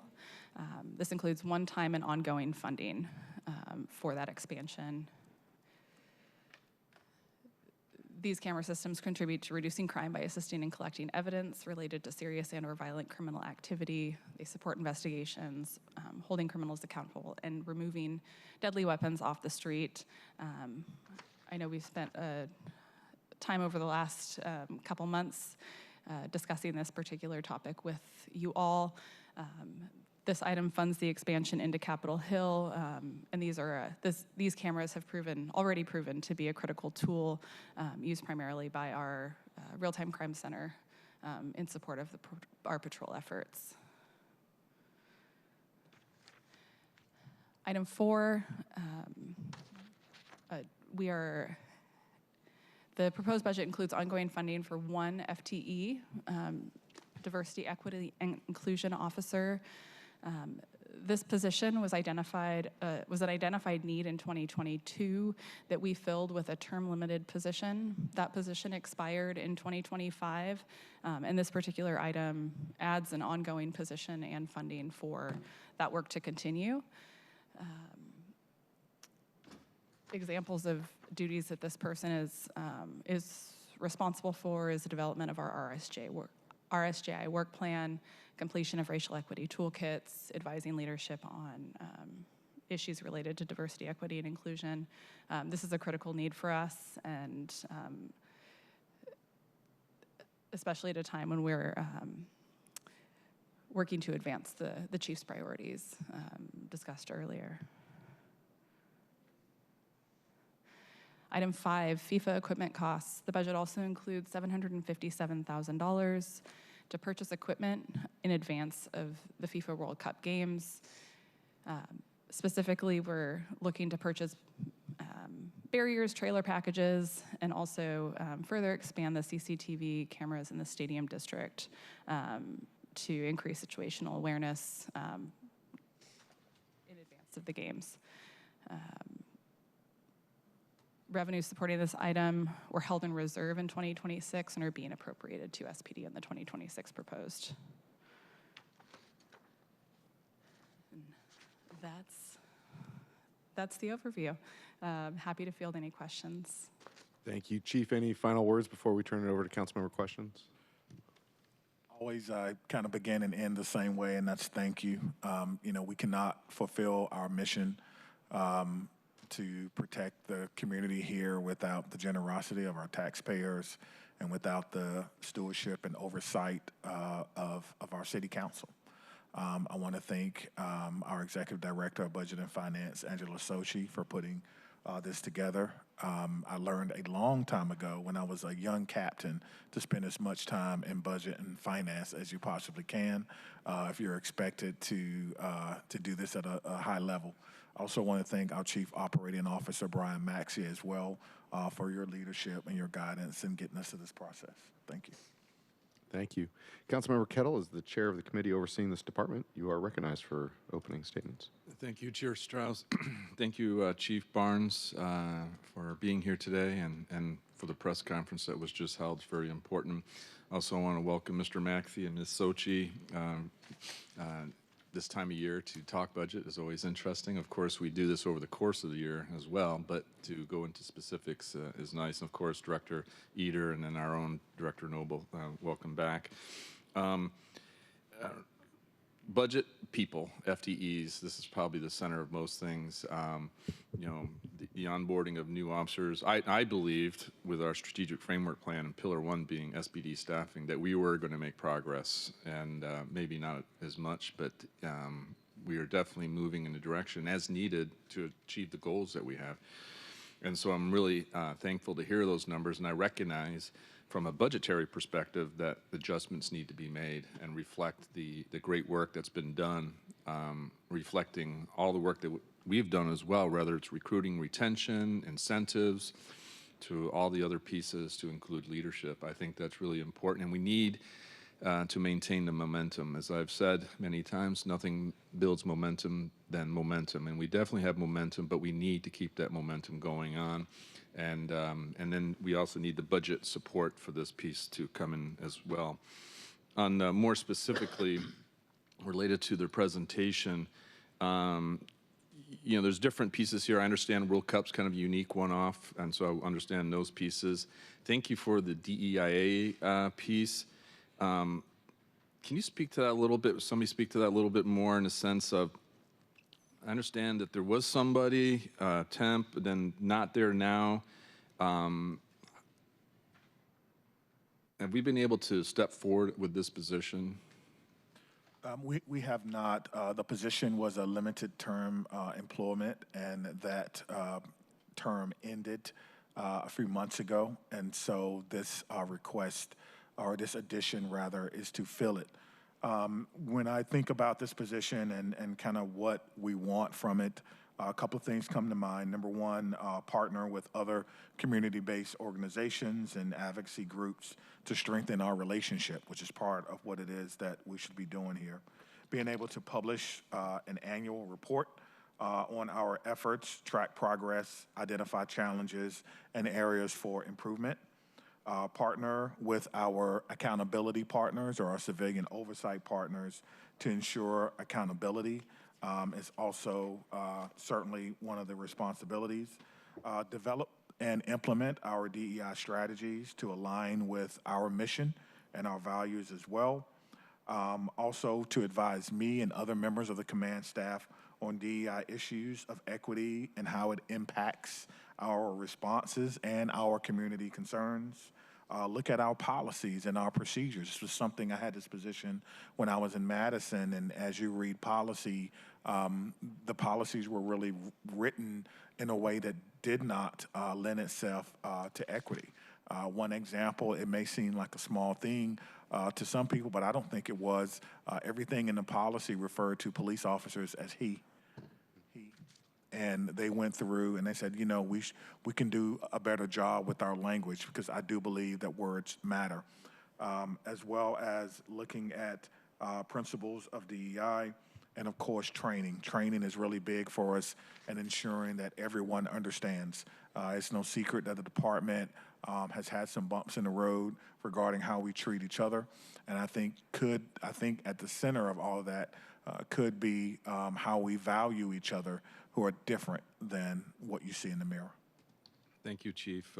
Obviously, the culture change really starts with you, but having somebody by your side, particularly in this position, is going to be really important. And, you know, something that we can look at, you may not realize, but the beginning of the year, January, February, we get the 3 chiefs together in Public Safety Committee. And, you know, this is something that, you know, as we start next year, when you're in that briefing, that, you know, we could say, hey, we're stepped out, you know, on this front. Another thing that goes with staffing that's really important, and I don't think it was in here, well, and indirectly, but you know, we're adding these officers on board, and the like, and the relationship with overtime. We got to get a handle on overtime. Chief Scoggins actually talked a little bit about this again indirectly, like bringing firefighters back because a shift early translates to dollars. In terms of overtime, you know, bringing officers on board, trying to manage and hopefully reduce overtime. Can you speak to that topic? Yes, I can. I think as we bring on more police officers, there'll be less opportunity for overtime. But because we're in a very busy city, we do have a lot of special projects and priorities that we're quite frankly trying to manage. And most of them today we are managing with overtime. And so as we bring on new officers, and it does take time, you're talking about at best a year before an officer, or maybe 2 years before that officer is fully realized his or her or they potential.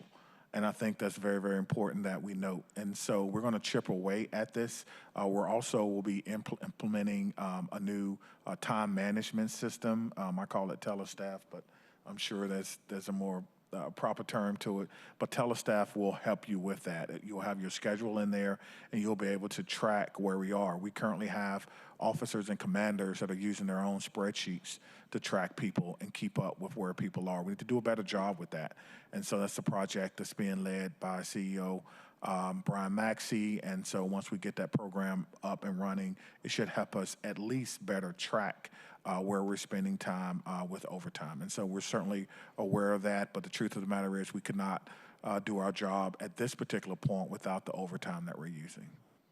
Thank you. I was going to ask about parking enforcement officer, like bringing on board, because that's an area that's needed. Can follow up on that later. But I also wanted to know, because there is a budget piece to this, and that's the command staff. Obviously, there's been changes. Obviously, changes were needed. Let me say that up front. And you're bringing in, you're molding your command staff team.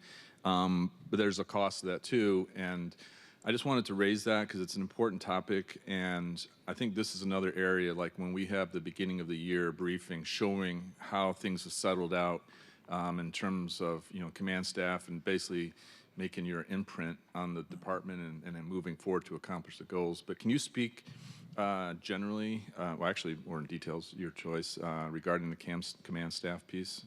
Sure. You know, one of the things that I looked at during my first really month on the job is what team do I need around me to get the job done?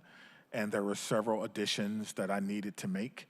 There are several people that were in positions that we needed to collapse those bureaus, and I've done that. So we are, through attrition and through reorganization, reducing some of those. I do intend to make additional changes until the command staff is complete, and I feel comfortable with the team that I have to move us forward. I want to be here for as long as you will allow me, and I think that the community members certainly deserves that. That's nothing against, my predecessor or anyone else, but the truth of the matter is this is a big department.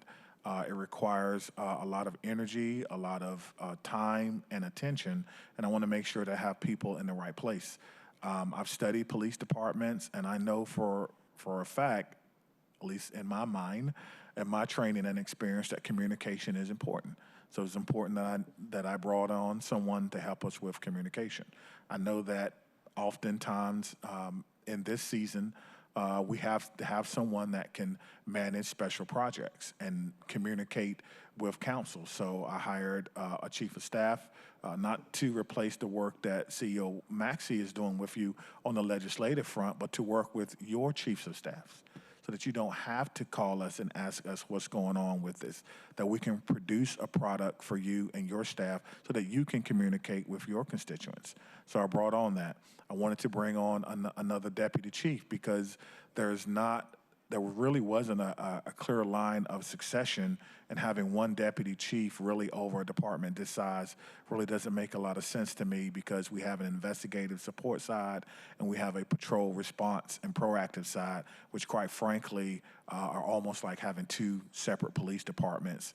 And so I needed to bring in people who I thought was going to do the right job, and we're able to do that. We are certainly working within the parameters that were given to me by the mayor's office. I certainly run things by them that has a budgetary impact to it, and we'll continue to grow or expand or reduce as we think is appropriate to serve the people here in Seattle. Thank you, Chief, and I appreciate there's been some churn, so I recognize we're in a period of transition, but that will definitely be something to look at. Hopefully things have settled out by that point as we get back into committee business in the beginning of the new year. And can I just add one last thing, Chair, because CCTV was on here, and with the Real-Time Crime Center and the CCTV, I recognize it was a challenging process and it's concern, and I recognize that concern. And I just want to let everybody know that I did talk to Chief Barnes about this and the importance of doing things to the letter, to cross T's, dot I's, and make sure everything is being done accordingly. And I just wanted to let you know that for the people to know and for my colleagues to know, I had that same conversation with Mayor Harrell, Deputy Mayor Burgess, Chief of Public Safety Walton Anderson, as I mentioned, Chief Barnes, and also Captain Britt. And I think it's important to have that kind of engagement, and so I appreciate the conversation that we had, Chief, on that topic, and ensuring that we're doing right for the people of Seattle. So thank you very much, Chair. Thank you, Councilmember Kettle. And for the record, all council members have been here since about the time that the chiefs also started presenting, just so that the record reflects.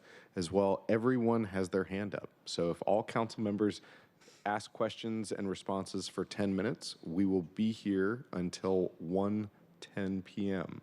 So I know. And I'm tracking Councilmember Juarez. So I am giving everyone that awareness. I'm requesting that folks keep their questions and responses to 5 minutes so that we can get through the rest of the day. With that, I have Council President Nelson, followed by Councilmember Juarez, followed by Councilmember Solomon, Councilmember Rink, Councilmember Rivera, Councilmember Saka, Councilmember Hollingsworth, and myself, in that order. Council President. Thank you very much for this presentation, and I do say that this is good, bad news when it comes to the budget. And by that I mean that it is great to have the challenge of how to pay for new recruits. That has been an ongoing struggle.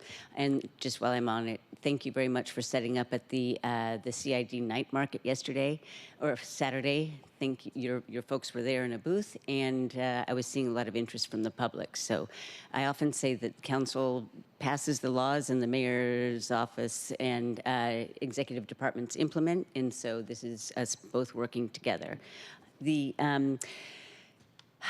In February 15th, 2022, we received the Public Safety Committee received a letter from Mothers for Police Accountability, founded by Reverend Harriet Walden, saying, "There shall be maintained adequate police protection in each district of the city." That is City Charter Article 6, Section 1. I've referenced that before. So we have a responsibility, and we're trying to fulfill it here. The question I have is at this current, and I will continue a little bit, but at this current pace, I do believe that the goal was around 1,400, and so is there an estimate for when we will attain that? But more immediately, I do want to highlight that in January of 2024, I received an email basically repeated some information that the mayor's office had also received, that there were that other cities in the region, in competition with us for recruits, would call it says other agencies call applicants within 48 hours to establish a relationship by discussing the process, answering any questions, and being a point of contact. And when it was made clear to me that we were not doing that, then that is why I put forward that legislation to reform how the hiring protocols are implemented, and through a staffer at HR to be able to process that. So we are now looking at the fruits of those efforts, and so just looking long-term budget, that is one of my questions that I have is, let's plan for this in the future going forward, so we're not trying to scramble at the last minute. And then finally, I came across an article in Publicola, and there was a quote in there that mentioned SCORE, and I wanted some information on this. I think that it mentioned that we are no longer depending on that contract. Is that the case, or are we not? So we're not going to be paying for that anymore. So have we resolved the situation at the King County Jail where medical screenings are preventing our officers from being able to just drop people off, and it's taking their time because they have to go to Harbor View for many hours for medical attention? Yeah, I'll respond to that. The answer to your first question is we're going to try to hire as many officers as we can. I think we need to try to hire at least 200 officers a year for the next 4 years, because there will always be attrition. There will always be officers who do not complete the process. There will be officers who cannot complete field training. It's just like any other. Not everyone who's accepted to medical school actually makes it or becomes a doctor, and it's probably a good thing. And so we want to make sure that we find out early. So we are committed. I'm committed to hiring as many as I can. They know what my number is for this year, and they smile because I'm always asking, I'm always pushing, because I think this is a great place to work. And I believe that our recruiting team is being responsive. I recruit myself. I actually pushed a young man to apply and followed the process unknowing to my staff and got regular updates from him. He chose to move to Texas to be closer to his mother, so he's working down there now. But I think the process is going well. I'm trying to do everything I can to support the team. Much of the process occurs in backgrounds, and I know that they've been celebrated and working together as a team, and having a lot of camaraderie, and I'm giving them everything that I can to make sure that process moves forward. That usually takes the longest, but people are being called, and the process, I believe, is working. To the question about SCORE, they may have some more responses to that. I'm not familiar with that article. I'll be clear, I do not read Publicola, so I won't respond to that. But if you have something specific that you want, we will gladly get with you in writing. May I clarify my question? If you can, one more question, and then we're going to need to move on to the next council member. My question was, have we resolved the issue at King County Jail for that of the medical Sure, yes. So screenings? I can't answer that question. The mayor's office is leading that effort with Andrew Myberg. He has put together a working group that includes Harborview. They have taken a vested interest in the number of what's called medical referrals. And of course, we are tracking those and we're trying to figure out where the issue lies. I know that a contract has been signed between the mayor's office and former interim chief Sue Rohr to look at space within the jail that could be used as a medical treatment facility that I think would really solve the problem. And so we hope that, it's in its infancy, but we hope that that program will work. I believe it's the answer, but it takes a lot of moving parts. But the good news is we're all cooperating and we're all communicating. And we've had several meetings, and I would describe those as very productive. I'd also like to weigh in if that's okay, Chair. I want to thank the council and the mayor for collaborating with King County and adjusting the ongoing relationship that we have so that we are now confident that we have enough space allocated to the city needs to address the city's jail population requirements. We have liquidated the Finance General Reserve that had been held for a potential SCORE contract, which we have never, in fact, executed and did not end up needing. So that money has been put to work in the mayor's proposed budget in a variety of ways, including extra costs in SPD, but across the board for general fund purposes. Thank you, Director Eder. Councilmember Juarez. Thank you, Mr. Chair. I have two questions, but first of all, I want to thank Chief Barnes again, and Angela Sochi. Thank you for the information, and of course, Brian Maxey. Thanks, all three of you, for the work that you've done. As somebody who was here, as well as Councilmember Strauss, during the defund movement, and also looking at the chart of trying to get our officers back online and what the city needs, and understanding that our city has grown and we need public safety, and that's just common sense. And so thank you so much for weathering the storm with us. I've been through 3 chief of police, and so for me, it isn't just about political ideology, it's about us taking the oath in the charter to say we would have a police department to protect and defend our residents in this great city. So I want to thank you for that, because it hasn't been easy, and I know Brian's been here for the whole time, and we're here today. So let me just ask, I have 2 questions. One's budget and one's operational. So on the significant additions, Angela, you went through all 5 of them. Is there a total for all 5 of them? Do you have a total? The total ad for our budget? Yeah, the total 5 for the 5 significant additions. If you don't have it, you can just get it to us. That'd be fine. Yeah, so the net, I can send you the exact amount. Okay. The net change is about, it's from the endorse specifically. Right. I believe it's about 20 million. About 20? Yeah, I'll send you I know that there's ads and takes, so if you're just looking at the additions and not I was the just net looking at the change. additions. Okay. Yeah, I'll send you Around 20, okay, that's perfect, thank you. Operational, so this is a question that came up. We just had a great presentation from Chief Scoggins from the Seattle Fire Department, and on page 12, they talked about FIFA for equipment, and then I noticed with SPD, on page 10, you have FIFA and equipment. So I'm wondering if we're duplicative there, or the equipment costs, or how are you working with SPD on those costs? And if they are duplicative, I don't know, that's why I'm asking. Yeah, we're coordinating across all of the departments. The mayor's office is leading that effort. There shouldn't be any duplication. We've partnered with SDOT and others to talk about hardening in advance of FIFA. Our package specifically includes the mobile barriers and some other things. Right, on page 10, you list exactly what your equipment costs are, and I'm not trying to be, and, for Seattle Fire Department, it just says funding for equipment costs. And so I did have a question, but I wanted, in lieu of time, when the Seattle Fire Department was here, I didn't want to take up any more time. I don't know what the anticipated costs were there in the equipment. So if we can just have some clarification, just on the cost, on the equipment happy cost, to- that'd be perfect. Thank you. We Thank can you, Chair. follow up with that.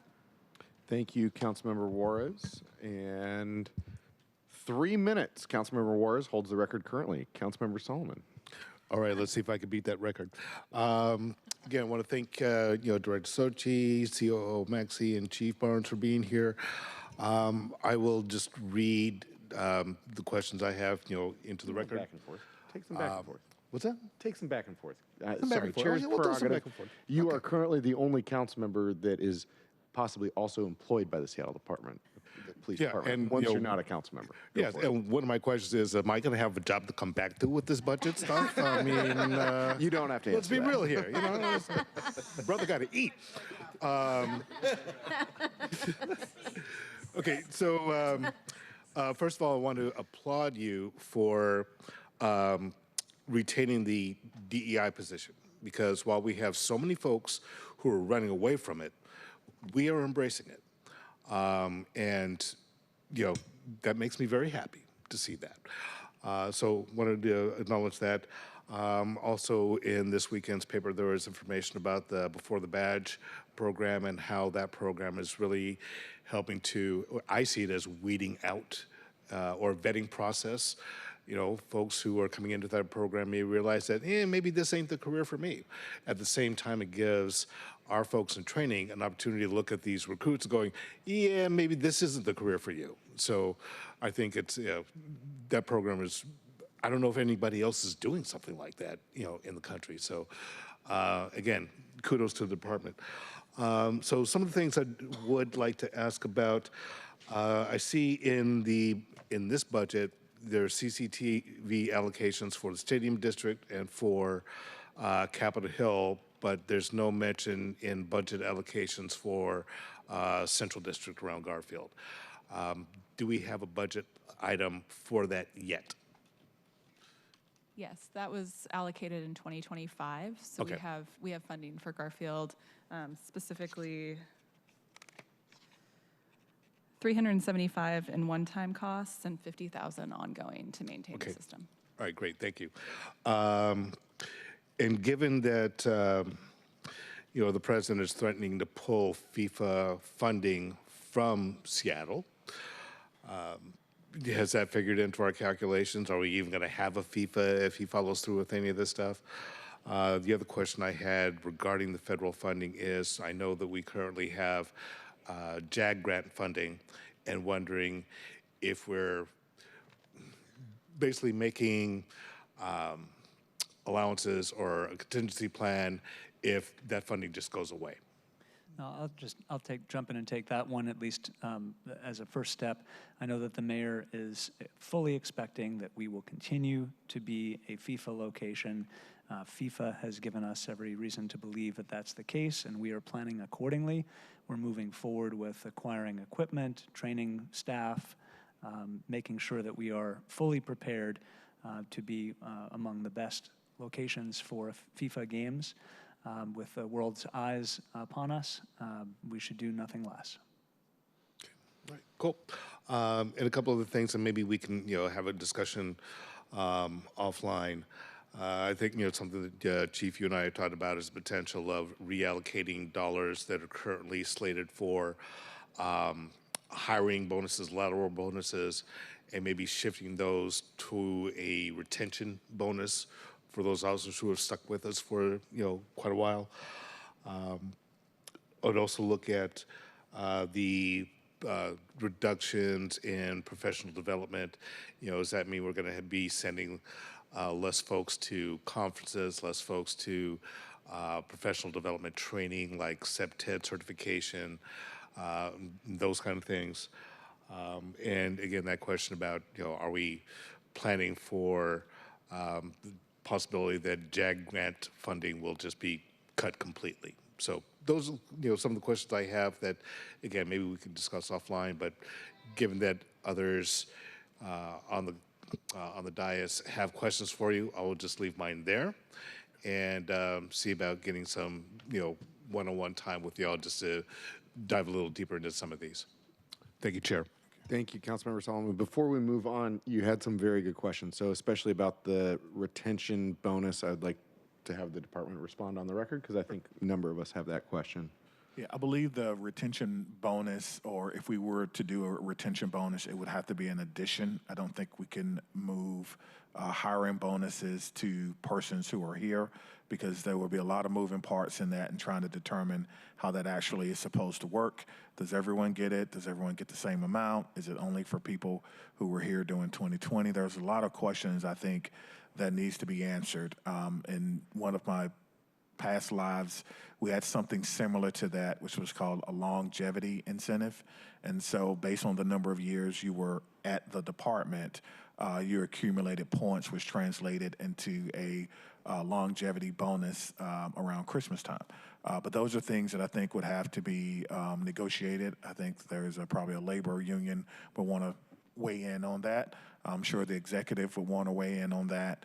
But I certainly have heard that since I've been here from people. And then there's a little bit of misnomer that there's just scores of people who left and then came back and was able to get a hiring bonus.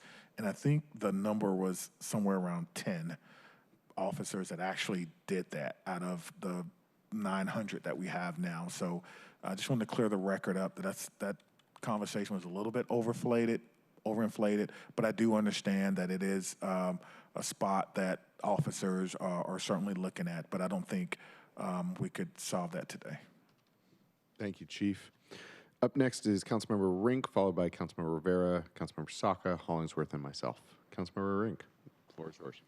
Thank you, Chair, and thank you, Chief Barnes and Mr. Maxey, for being here today, and thank you for your work. I'm going to dive right in and into some of the points here. I know we've had a little bit of discussion about the DEI position specifically, and is it my understanding that in this budget we have one proposed DEI position, and could you speak to any of the history behind this position? Is this brand new, or has it been in the books? This position would be brand new as opposed to the other position that was a limited term employee who was working there. That employee is no longer with the department, and I will say that the position was added by the executive.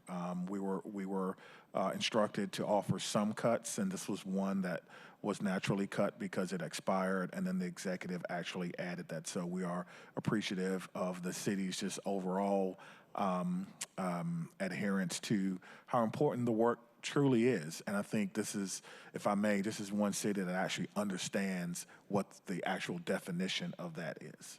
Understood. And a little tangentially to just DEI work, I wanted to ask, what plans does Seattle Police Department have to ensure the protection of our Seattle residents, noting that many members of the LGBTQIA community have had negative interactions with the department over the past few years? And could you elaborate a little bit on how we're doing work to gain trust while also keeping in mind the expansion of surveillance technologies that are going on in historically underserved communities such as Capitol Hill? Yeah, I think to answer that question, it really comes down with the way in which we all as a department has approached communication and how we have approached transparency.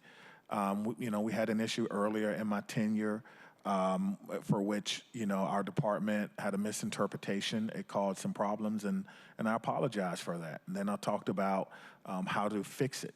And then we met with members of the community, and they talked about doing a micro community policing plan led by Seattle University around this particular area and the issues that we were seeing with this area. We still have our LGBTQIA plus liaison. I've met with the organizers of the Pride Parade and talked about, hey, how can we closer come together?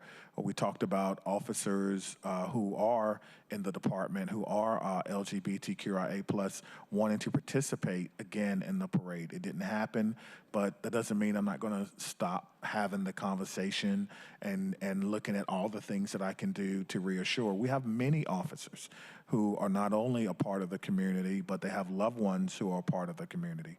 So, when we talk about those negative interactions, the idea is to make sure that everyone everyone understands what the culture of the agency is, which is what we allow and what we do not allow. And we do not allow people to be mistreated, no matter what the circumstances may be.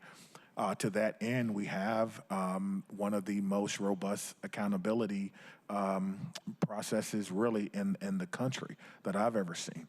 And so we have regular audits, solicited and unsolicited. We have ways of evaluating officer performance for departmental policy violations, and those things I think will add to it. But when it comes to trust with communities that have historically had issues, the idea is that you can't give up. You have to continue to communicate, and you have to work one day at a time. Even if the door slammed in your face, and I've had that happen before, you come back and you try again, and we are certainly committed to that. And I really want to show the department, show the city who our department is. And we have officers who sometimes don't want to be vulnerable, and I get that, but to say I'm part of the community as well. And if we can do that, I think we start to get closer to what looks like a productive relationship.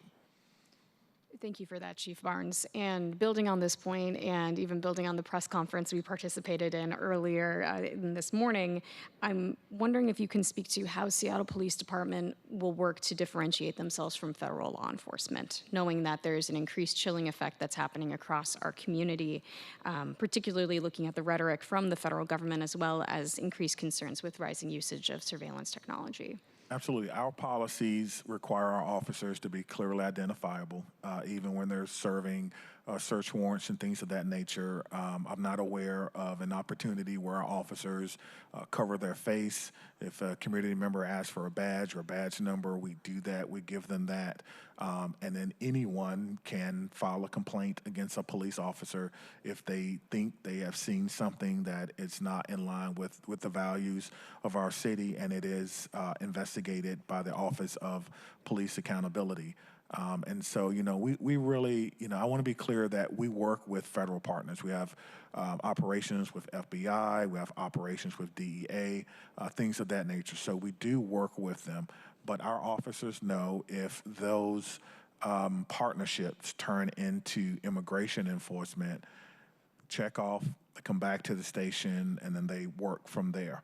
Until at which such time we can understand why that has shifted or changes. Our officers understand what Washington state law is.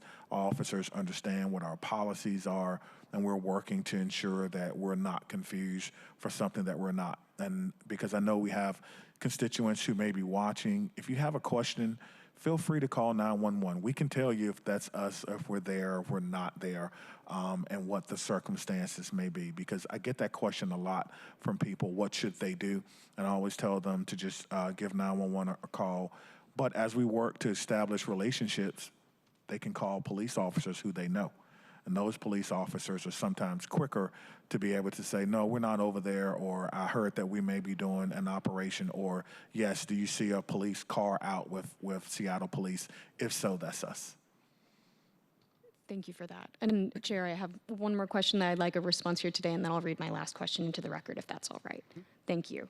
To pivot a little bit, will the proposed additions, staffing additions, address the rising costs of sworn overtime, overspending by the Seattle Police Department? With the rise in hiring, I wanted to note that the initial pilot of the CCTV surveillance program was pitched as a matter to try and address our lack of officers, but now we're in a trend of hiring more officers. So in light of this, are there any plans to reduce or scale back an expansion of surveillance? Yeah, I don't know.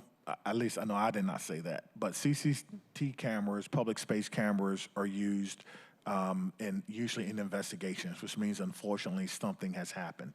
And those officers are not watching those cameras, those are analysts, and they have to submit their paperwork and their justification to the analysts, and then the analysts will go back and they will look at it. As far as overtime, yes, hiring more officers will eventually help bring the overtime down, but it will not be an immediate fix to the problem of overtime. Thank you for that. And I wasn't here during those discussions related to the initial surveillance expansion, but upon going back and watching some of those presentations, it was pitched as also an effort to try and address the staffing shortage and the ability to respond. And to read my final question just into the record for the purposes of time, now that the consent decree has concluded, I'd like to better understand the department's plan for coming into compliance with I-940's requirement for independent investigations of deadly use of force by SPD, and hope that we can continue that discussion. If I can have 1 minute, we're working on that like now. So great to hear. CEO Maxey, do you want to speak? Yeah, we certainly did not wait until the end of the consent decree to begin those relationships. We have been formally approved to join the IIT King County, which is a conglomerate of about 13 departments. King County would be the primary lead agency, Washington State Patrol would be another, and they would draw resources from that investigative team to come in. The way we are positioning that is there is a discrete type of incident that falls under that jurisdiction for the independent investigation team. We are not in any way going to curtail our own administrative investigations. So the IAT is a criminal investigation. We do the administrative, and so both will continue. There will be some nips and tucks about what we're allowed to do, especially around transparency and around media, and also access to the scene itself and crime scene information. But we're working through all of that. Our goal is to preserve everything that we learned out of the consent decree and continue to be an exemplar for those investigations. Thank you, Mr. Maxey. That's a great update. Appreciate you all. Thank you, and thank you, Chair. Thank you, Councilmember Rink. Councilmember Rivera. Thank you, Chair. Thank you, Chief and Brian and Angela for being here. I had a lot of similar questions as my colleagues. A couple that I have in addition is, one is in terms of being fully staffed. In 2019, I see there was a number between 1,200 and 1,400. I'm not sure if that was even fully staffed for considering the population of our size. So and you don't have to answer that now, Brian, but you may have the information on what would it be considered to be fully staffed for a population of this size. And I'll say having information about other cities is also helpful, because I know that I was looking at least from my cursory research on cities like Boston and Baltimore, who actually look like they have less population size than we do at this point, have a sworn officer number that looks to be closer to 2,000. Again, that was cursory, so please don't hold me to that, but would love to hear a little bit about what does fully staffed mean. We're clearly not to our 2019 numbers, but I am glad that we're in a better direction this year. So, Chair, if it's too much time, they can answer later, your discretion as to I can make that really quick. Okay. We're currently conducting a staffing study of patrol and patrol only, looking at our response times, the number of calls that we have, the complexity of calls, and how they have increased over the years. And so I hope to have that study on my desk, hopefully sometime in October. And to the question of how many officers, you mentioned 2,000. As I look at cities similar to us, that number seems to be in line. But I will, of course, as a scientist, wait until the study, but I would not complain about having 2,000 police officers. And I'm not I'm saying it more in the context of what I'm seeing other cities. That's if I'm correct. wrong, please correct me, but I'm trying to figure out what, when we say fully staffed, it seems to be unclear, at least to me, what that means. And it is a chartered responsibility of the city, so this is why I'm asking the question. On the CCTV, because it's been brought up, I'll just say there seems to be, I've always thought of CCTV as helping with investigations. That's the conversations you and I have had, and also the ability to respond in real time if we're able to. I understand there aren't officers sitting there all day just watching the cameras, but if someone calls something in, they have the ability to. Is that correct? Because I think there's a lot of conversation about whether officers are just sitting there all day watching people, and it is a legitimate concern and question. And then, thank you for confirming that. I'm going really fast, which I have to say is very hard for a Puerto Rican. I mean, and I say that with pride because we just love to talk to people, and we are and we like to find out information.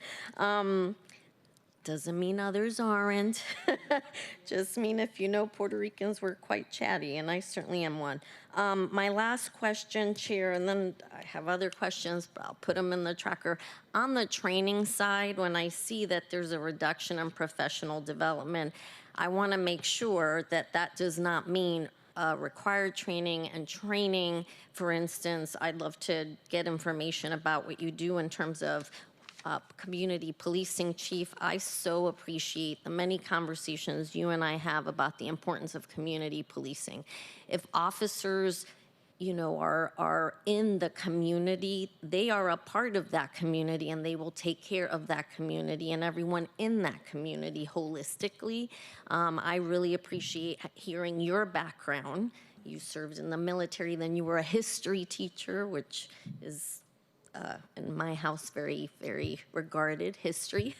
and then you went into this community policing space, and now here you are a chief, so congratulations on that.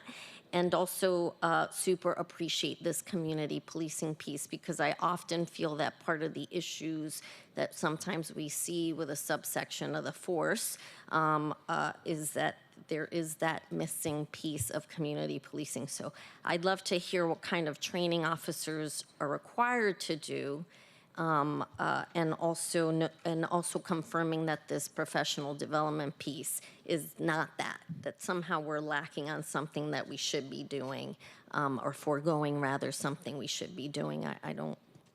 I want to make sure that's not the case. Yeah, so officers are still doing their mandatory in-service training that is required.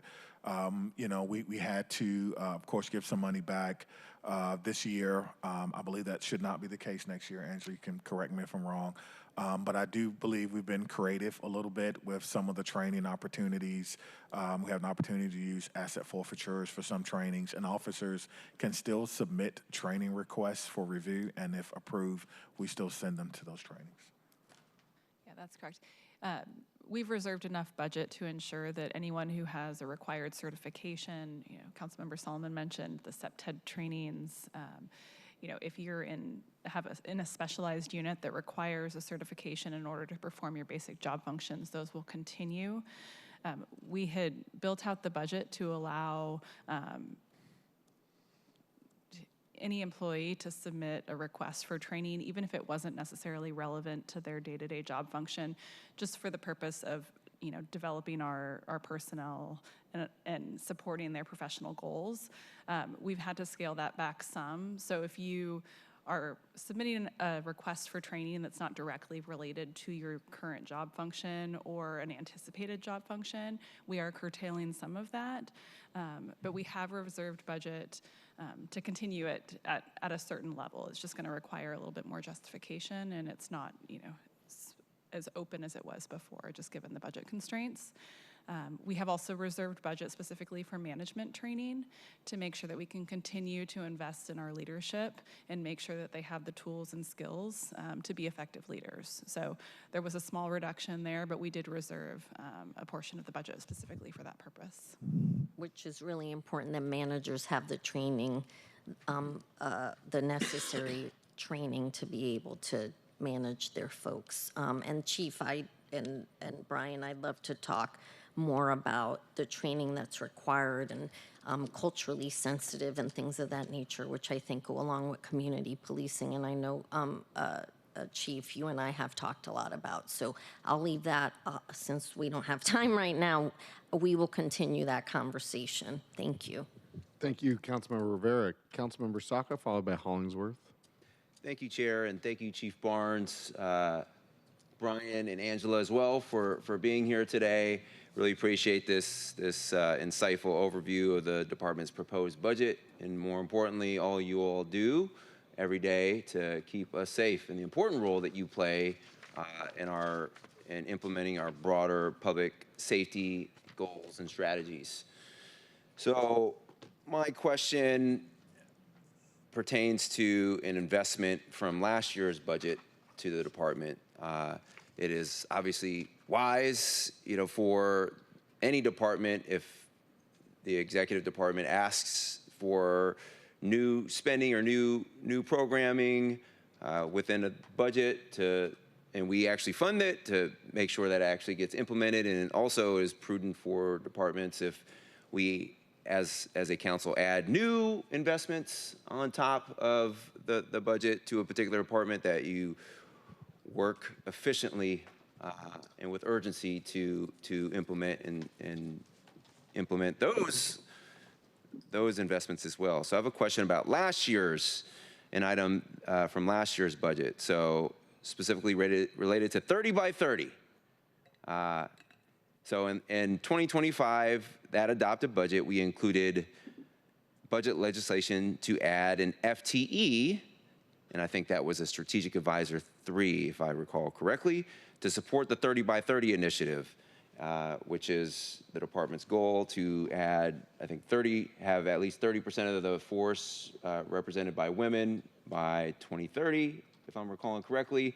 That was actually directly in response to some very high-profile issues in the department with respect to culture, and especially for women. And so I was a prime sponsor of that budget investment, and want to thank Councilmember Rivera as well, who's a co-sponsor along with former Councilmember Moore, champions for this cause. But just be curious to better understand. I know there was a DEI position funded, and I think that's terrific, and I think that is intended from a council perspective to be separate and independent of this 30 by 30 position, to better support the hiring and culture of excellence for everyone, especially women. Okay. Has that position been filled? And question one is part of that. Question two is what actions can this council do to better support the department to achieve a more diversified and representative police force? I'll let CEO Max take the first part. I'll take the second part. Sure. So very directly, Councilmember, no, the position has not been filled. It was an unfunded position, and in order to achieve some of our balancing in 2025, we had to lean into civilian vacancies in order to manage some of our reductions for this year. That being said, it's not as though we have in any way stood down on that important work. We do have a director of program development who is supervising project managers who are continuing to drive the 30 by 30. That's also in conjunction with the Women's Alliance, which is an organic group that evolved within our department to help tackle those issues. And the RSJI Change Team, which will continue to be led by that DEI position, has also leaned and partnered on the 30 by 30 work. As I'm sure you saw, we did proceed with the analysis of childcare and whether there was a viable pathway for that. We responded to the SLI on that and provided the information from our consultant on that. So the work continues, but very directly to your question, no, that position has not yet been filled. As far as support, it takes some time, and we're going to have to be patient. I left a police department where 28% of the sworn officers were women, and that process started in 1977 with Chief David Cooper, who walked into the department, and we're still friends to this day, and said, "Why are all the women writing parking tickets or in juvenile services?" And he took a lot of backlash from a lot of people for changing the department. He single-handedly started the department on the road to valuing people in all positions. That took a long time, and it's going to take a long time for us to get there. But we have to continue, as I have done, to promote women. I have 3 of my command staffs are women, or maybe 4, actually. My strategic communications director is a woman. Budget.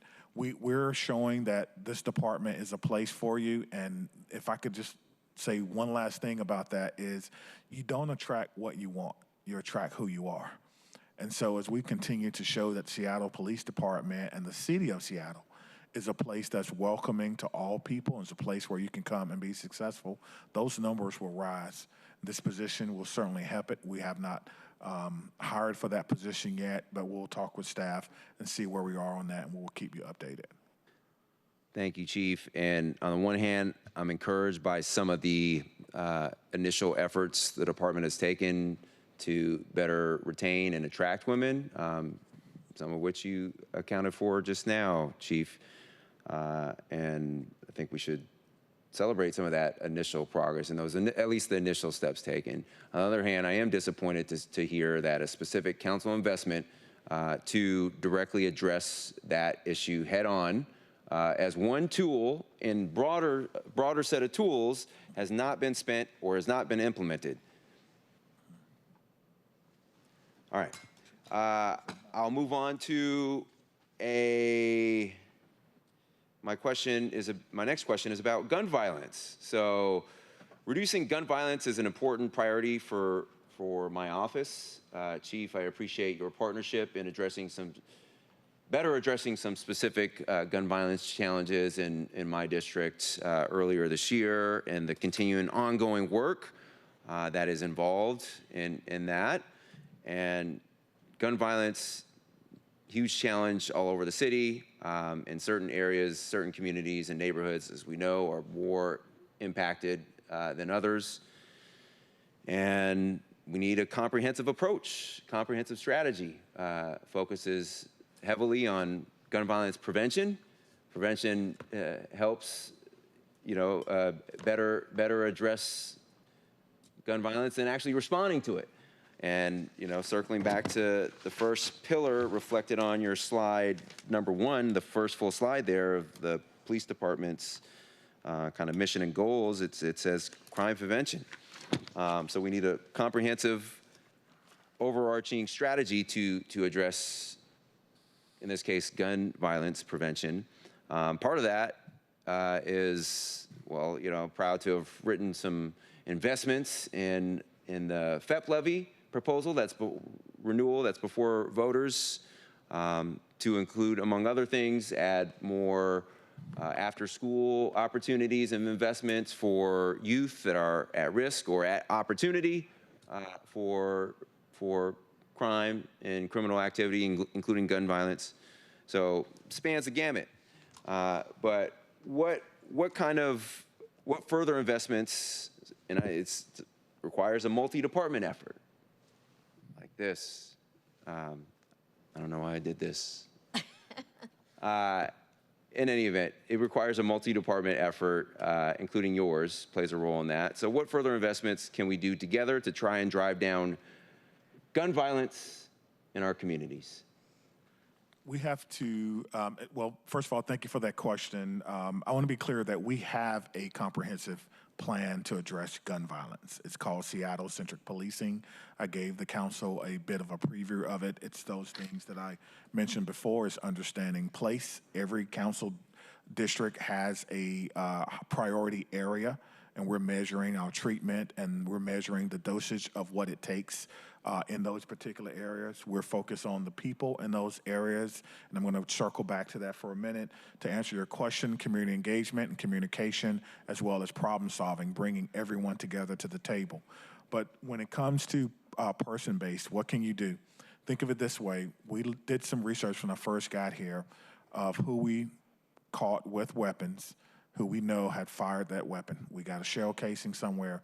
Later on, we found the person with that weapon. There were about 63 persons on that list in the last 18 months that we knew had fired weapons in the city. We held those accountable. The question is, what investment could the city make in 63 families? Could we ensure that our care team could go out and talk to them about mental health and substance abuse?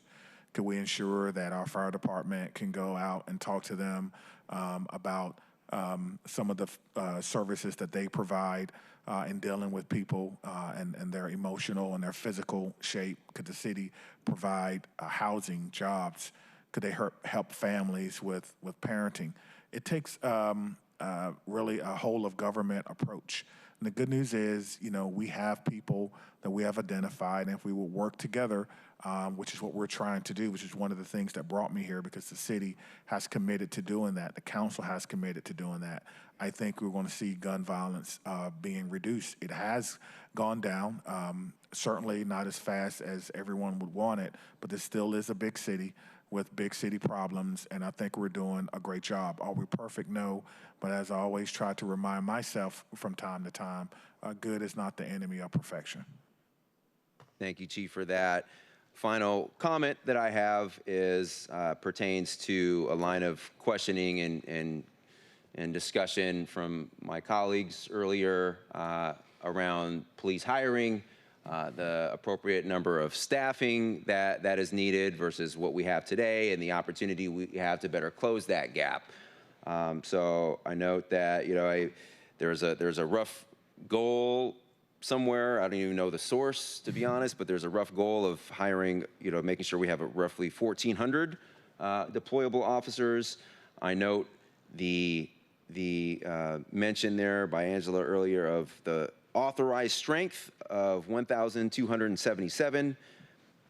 Curious to better understand how that relates to the goal versus the information that's going to be contained in the pending study that should be on your desk later next month about the appropriate number of patrol officers. And I don't know what the appropriate or best number is, but we need plenty more than we have today. And also, even if we have the bare minimum amount of officers from a patrol perspective to allow us to meet our response times, I think our officer recruitment, hiring, and retention efforts are going to continue to suffer and languish unless and until we build back up fully our specialized units and have them, maintain to their pre-pandemic levels of readiness and responsiveness, whether those specialty units are bomb units or gang units or all the type of whatever we're calling them now with the same underlying focus, with all the things that make our department, the city of Seattle, a top 20 big city in America, more unique and more alluring and attractive to potential hires. We need to rebuild those specialty units up, in my view. And again, it's good to have patrol officers. We need them, but we need to also, in parallel, make sure we're fully restoring and making sure we have appropriate specialty units to meet the needs of today. Thank you, Councilmember Saka. And that was my last comment question, but I appreciate all the work you all do. Thank you. Thank you, Councilmember Saka. Unless you all have just one response. Thank you for that, and I do agree with you. Rebuilding those special teams always helps with recruitment and retention because people want to know that there's an opportunity to move around the department and to grow. And I think when people enter any organization, they grow. They become more seasoned, they learn things, they develop their interest, and having those positions available where they can go to Harbor, they can go to BOM, like you mentioned, or go to SWAT helps us retain people because they can move around. It's one of the allures, I think, of policing. No day is ever the same, but being able to use your specialties to help other people is certainly a recruitment and retention tool. So thank you for mentioning that. Thank you, Chief. Councilmember Hollingsworth, and then I've got last word. Well, we'll have Councilmember Kettle with last word. Thank you, Chair, and I'll be fast. I'm sure you heard that before, but I really will be. Thank you, Chief, for being here and for SPD team. One of the things that I think would make it really palatable for people in the community to understand how the investments equate to outcomes is the increased staffing that we have that is being proposed, like for budgeting, and heard that, hey, our efforts have been successful on that front where we're recruiting more. But what does that mean for people that every day? Is that lower response times? Are we going to see more visible officers? Is that more engagement? Is there going to be a little bit more responsiveness from people? Oftentimes, we as council members get our the response oftentimes for different public safety efforts that are going on in the community, which is fine. But I think there needs to be a little bit more front facing when it comes to SPD, to community, to answer some of those follow up, whether it's a case, whether it's response to things, certain things that are happening in the community. I've seen a level of like more responsiveness, which is great, increase, but I think something to have that dedicated service to that would be really, really helpful to people to see this investment equates to what outcomes. Thank you, Chief. Thank you. I agree with that. Again, I just remind people that even though we're hiring officers now, it's going to take some time to get them through the process to where they can go out and really do some problem solving and make a difference. But as we are able to bring people in, we can shift people to increase the number of bomb techs we have, or increase the number in our harbor patrol, or increase the number of detectives so that they can handle some of the workload and call loads that we have. And I do think we can create a metric for tracking that. I just don't know, people will have to kind of be patient to see what those end results are and how it affects their daily lives. Thank you, Chief. Councilmember Hollingsworth, anything else? No, that's it. I'll have more questions later on behind the scenes. So thank you, Chair Strauss. Well, you have taken the new record from Councilmember Juarez with 2 minutes. Thank you, Councilmember Hollingsworth. I'm up next. Hopefully I will be somewhat similar, but as Councilmember Hollingsworth says, I've heard it before, even from myself. I'll try to be brief. Just going to take a moment to read from the 6-year look back that central staff has created about the budgets for each department. Quoting here, between 2019 and 2025, the Seattle Police Department's budget grew by $53 million, a 13% increase. During the 6-year period, several significant programs were transferred out of the police department, including the shift of 911 call center and associated staff to the city's care department. If you exclude the reductions of SPD's budget that resulted from transferring the programs and personnel out of SPD, SPD's budget would have shown an approximately 23% increase in between 2019 and 2025, and that labor costs for officers are the most significant part of SPD's budget. So this increase has had a substantial budgetary impact. I note this for the record because much like the fire department, this is a general fund supported department. We don't have any special revenues. We don't have Jumpstart. We don't have these other things that many other departments within our city do have.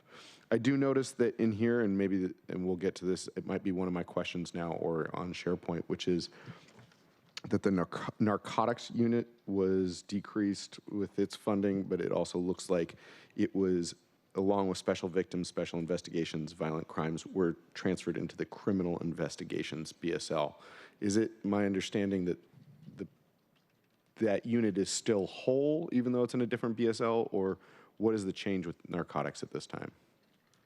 If you need to get back to me, I'm happy to put that one on SharePoint. I may have to, because I'm trying to remember or trying to think if you're talking about where they are, where they sit in the department. I mean, the unit is still functioning. They still have the same supervision. They're still working the same caseloads.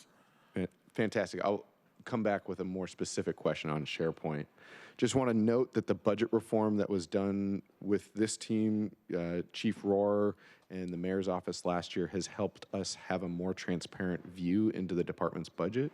And I would say that that has been something that has been beneficial for the public, for council members, and anyone trying to have a better understanding of how your budget worked. I just really appreciate it.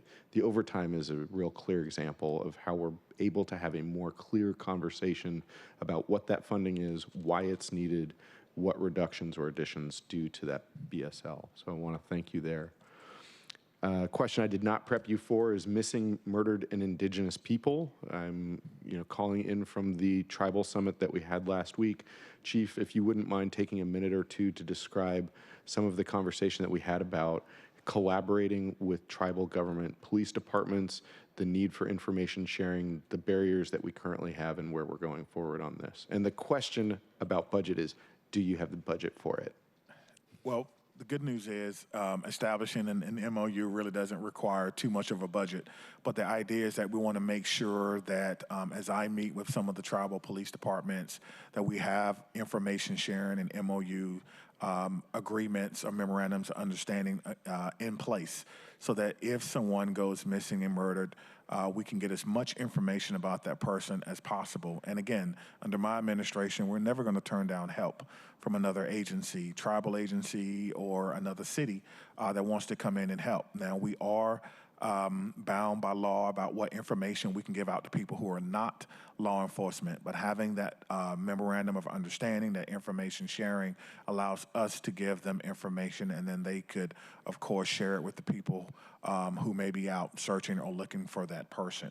And again, we just believe that information sharing and working together works. I had an opportunity to speak with one of the nations, and I really enjoyed the conversation, got an opportunity to hear about some of their concerns. And again, this is something that I worked on in Wisconsin, missing and murdered indigenous women and women of color with a state senator, state representative there, and Sheila Stubbs.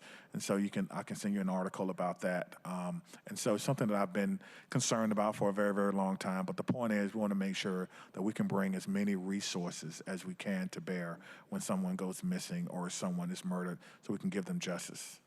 Thank you, Chief. Moving on, our police hiring numbers are off the charts compared to previous years. First, I want to congratulate you and your team for the work you've done.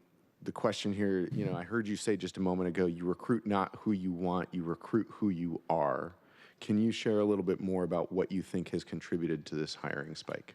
People want to, police officers, young folks, young people who want to be police officers, they want to come to a city that they can identify with.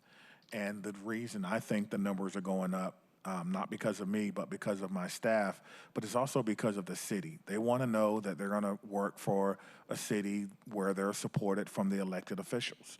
You're just as much a boss as I am, or as CEO Maxey is, to a young recruit. They want to know they're going to come to a city where the executive, where the mayor supports their work and understands how difficult this work is. And I think they're seeing that. They want a community that will embrace them and help them understand some of the challenges that are ongoing challenges that have been going on for a very long time here in Seattle, and that we're committed to doing better. And I think that's what they see. It's a big decision, I can tell you, to decide to come to a new city and become a police officer. There's a lot of things to consider: livability, affordability, whether or not you're going to feel welcome if you're a little bit different, right? And I think they find that and they will see that in Seattle, and we have to continue. I really mean that. We have to continue what we're doing. Doesn't mean that we're not going to hold each other accountable. I'm not saying that, but we do have to continue supporting the work at all levels of government, at all levels of the criminal justice system, cops, courts, and corrections, and understanding that the work is vitally important. That's why people come here. The money obviously is a big allure, but behind that, what type of city am I coming to work for? Am I going to be held accountable for my actions? Are people going to make sure that I'm supported? And as I always say, accountability happens long before there's a disparate outcome. And I think they see that in Seattle. Thank you, Chief. I've got a couple questions about Harbor Patrol and addressing drug dealing and the place-based strategies that you were referring to just a minute ago. Just noting that each of our districts has a place that needs attention. For the first district, it's Soto, maybe somewhere else as well. For District 2, 12th and Jackson. District 3, Capitol Hill and First Hill. District 4 is Magnuson. District 5 is Lake City and Aurora. District 6 is Aurora and the Ballard Industrial Zone. And for District 7, it's 3rd and Belltown now. So I'll follow up with you about what more we need to do to implement your place strategies. My last question here, and regarding Harbor Patrol as well, I want to make sure that we're fully funded there. My last question for this morning's session, we're now into the afternoon, is regarding the speed cameras, red light cameras, block the box cameras. I know that this is an interdepartment team with you and SDOT, and also requires a third-party vendor. It's my understanding that the third-party vendor is taking longer than we would like. What's the current situation report on this? What more needs to be done? I think the underlying question that you're getting from me is we are not very patient anymore. We would like to get these things deployed. So do you have any situation report at this time? I do know that we have a meeting with SDOT this afternoon to discuss this topic, and then I'll let CEO Mack see if he has any further to talk about. Yeah, I think there's as you say, it's an interdepartmental effort with a third-party vendor. There's a lot of moving parts on this. The complexity is that when we hold some of the administrative side and we hold the contract, SDOT does the logistics, the implementation, and some of the complexities really are around our existing infrastructure, getting power to poles, replacing the poles if they can't actually support the additional equipment, moving other utilities off of those poles. So each site has sort of a laundry list of logistics that takes some time and effort. And I think that is really what is responsible for the pace of the deployment. Happy to dig into this further, and I know that more comprehensive information is being provided to the chief prior to today's meeting with SDOT. So, great, thank you so much. Just reading loud and clear from all of us on the dais, I'm going to speak for everyone right now, is that we are pining for these traffic cameras to be deployed as fast as possible. It's been about a year since we provided funding for it. And so just understanding that 9 out of 10 people who get a ticket from one of these red light or speeding cameras do not get a ticket a second time. So that means 90% of people begin obeying societal behavior or societal norms. And with so many people still being hit and struck on the streets by vehicles and other modes, we're anxious to get this out faster. Yes, sir. Thank you. Colleagues, I was not the longest. I was not the shortest. Please, Chief. If I could just make one final comment, I think it's just important that I thank council for their questions and for their concern, and certainly for helping to guide us through this process. I want to thank public safety staff from the mayor's office, public safety chief Natalie Walton Anderson, Sarah and her team. I want to thank Angela Sochi and CEO Brian Maxey for all their work. And then finally, I do want to thank the men and women of the Seattle Police Department. As noted in Angela's presentation, attrition is slowing down. And I think it's slowing down because the things are changing a bit. I think people understand that they are certainly being supported by this council and wanting to do the work in the right way. Most importantly, the right way, in a procedural justice way that's going to, number one, reduce crime, but also add legitimacy to people. And that's the work that people signed up for to do, and you have supported that. The community policing, the neighborhood-oriented policing. I look forward to being able to come back at another time to talk about how we're moving toward a more neighborhood-oriented approach and some of the things that we're doing and some of the questions that have been asked by City Council today. So thank you so much to the men and women of the Seattle Police Department, both our sworn and our professional staff. Thank you, Chief. Councilmember Kettle, last word, and then I'll give us a little bit of orientation for committee for the rest of the day. Thank you, Chair. I just want to thank, again, Chief Barnes and the team for being here. But I also really want to thank my colleagues for all the questions and digging in the different pieces, following up what we went through this process last year, because what it shows is that we are professional. It shows that we're doing our job.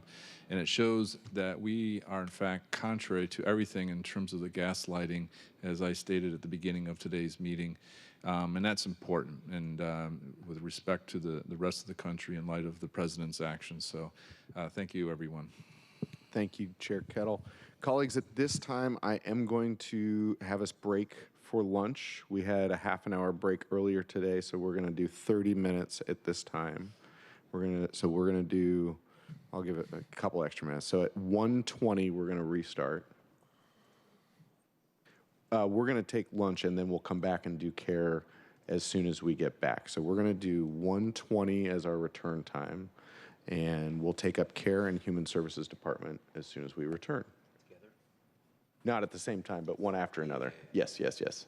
Wonderful. Any questions or comments at this time? Councilmember Rivera. Thank you, Chair. So just to confirm, we're going to do, left today is care, And HSD. That's Am I correct. Okay, too. And just for the record, Chair, I think 30 minutes is not very much time since we're here all day, and we have emails and other things. So if there's a way to expand that by a little bit, I don't know if I'm the only one feeling that way, but would appreciate the consideration. Thank you. Yes, on a given day, we would have an hour lunch. Thanks. And because our the Mayor Harrell and our departments were responding to federal overreach and unnecessary claims of coming to our region, we had to have a half an hour break earlier today. So that's the issue of the day. Thank you. Seeing no further business, we are on recess until 1:20 p.m. Thank you.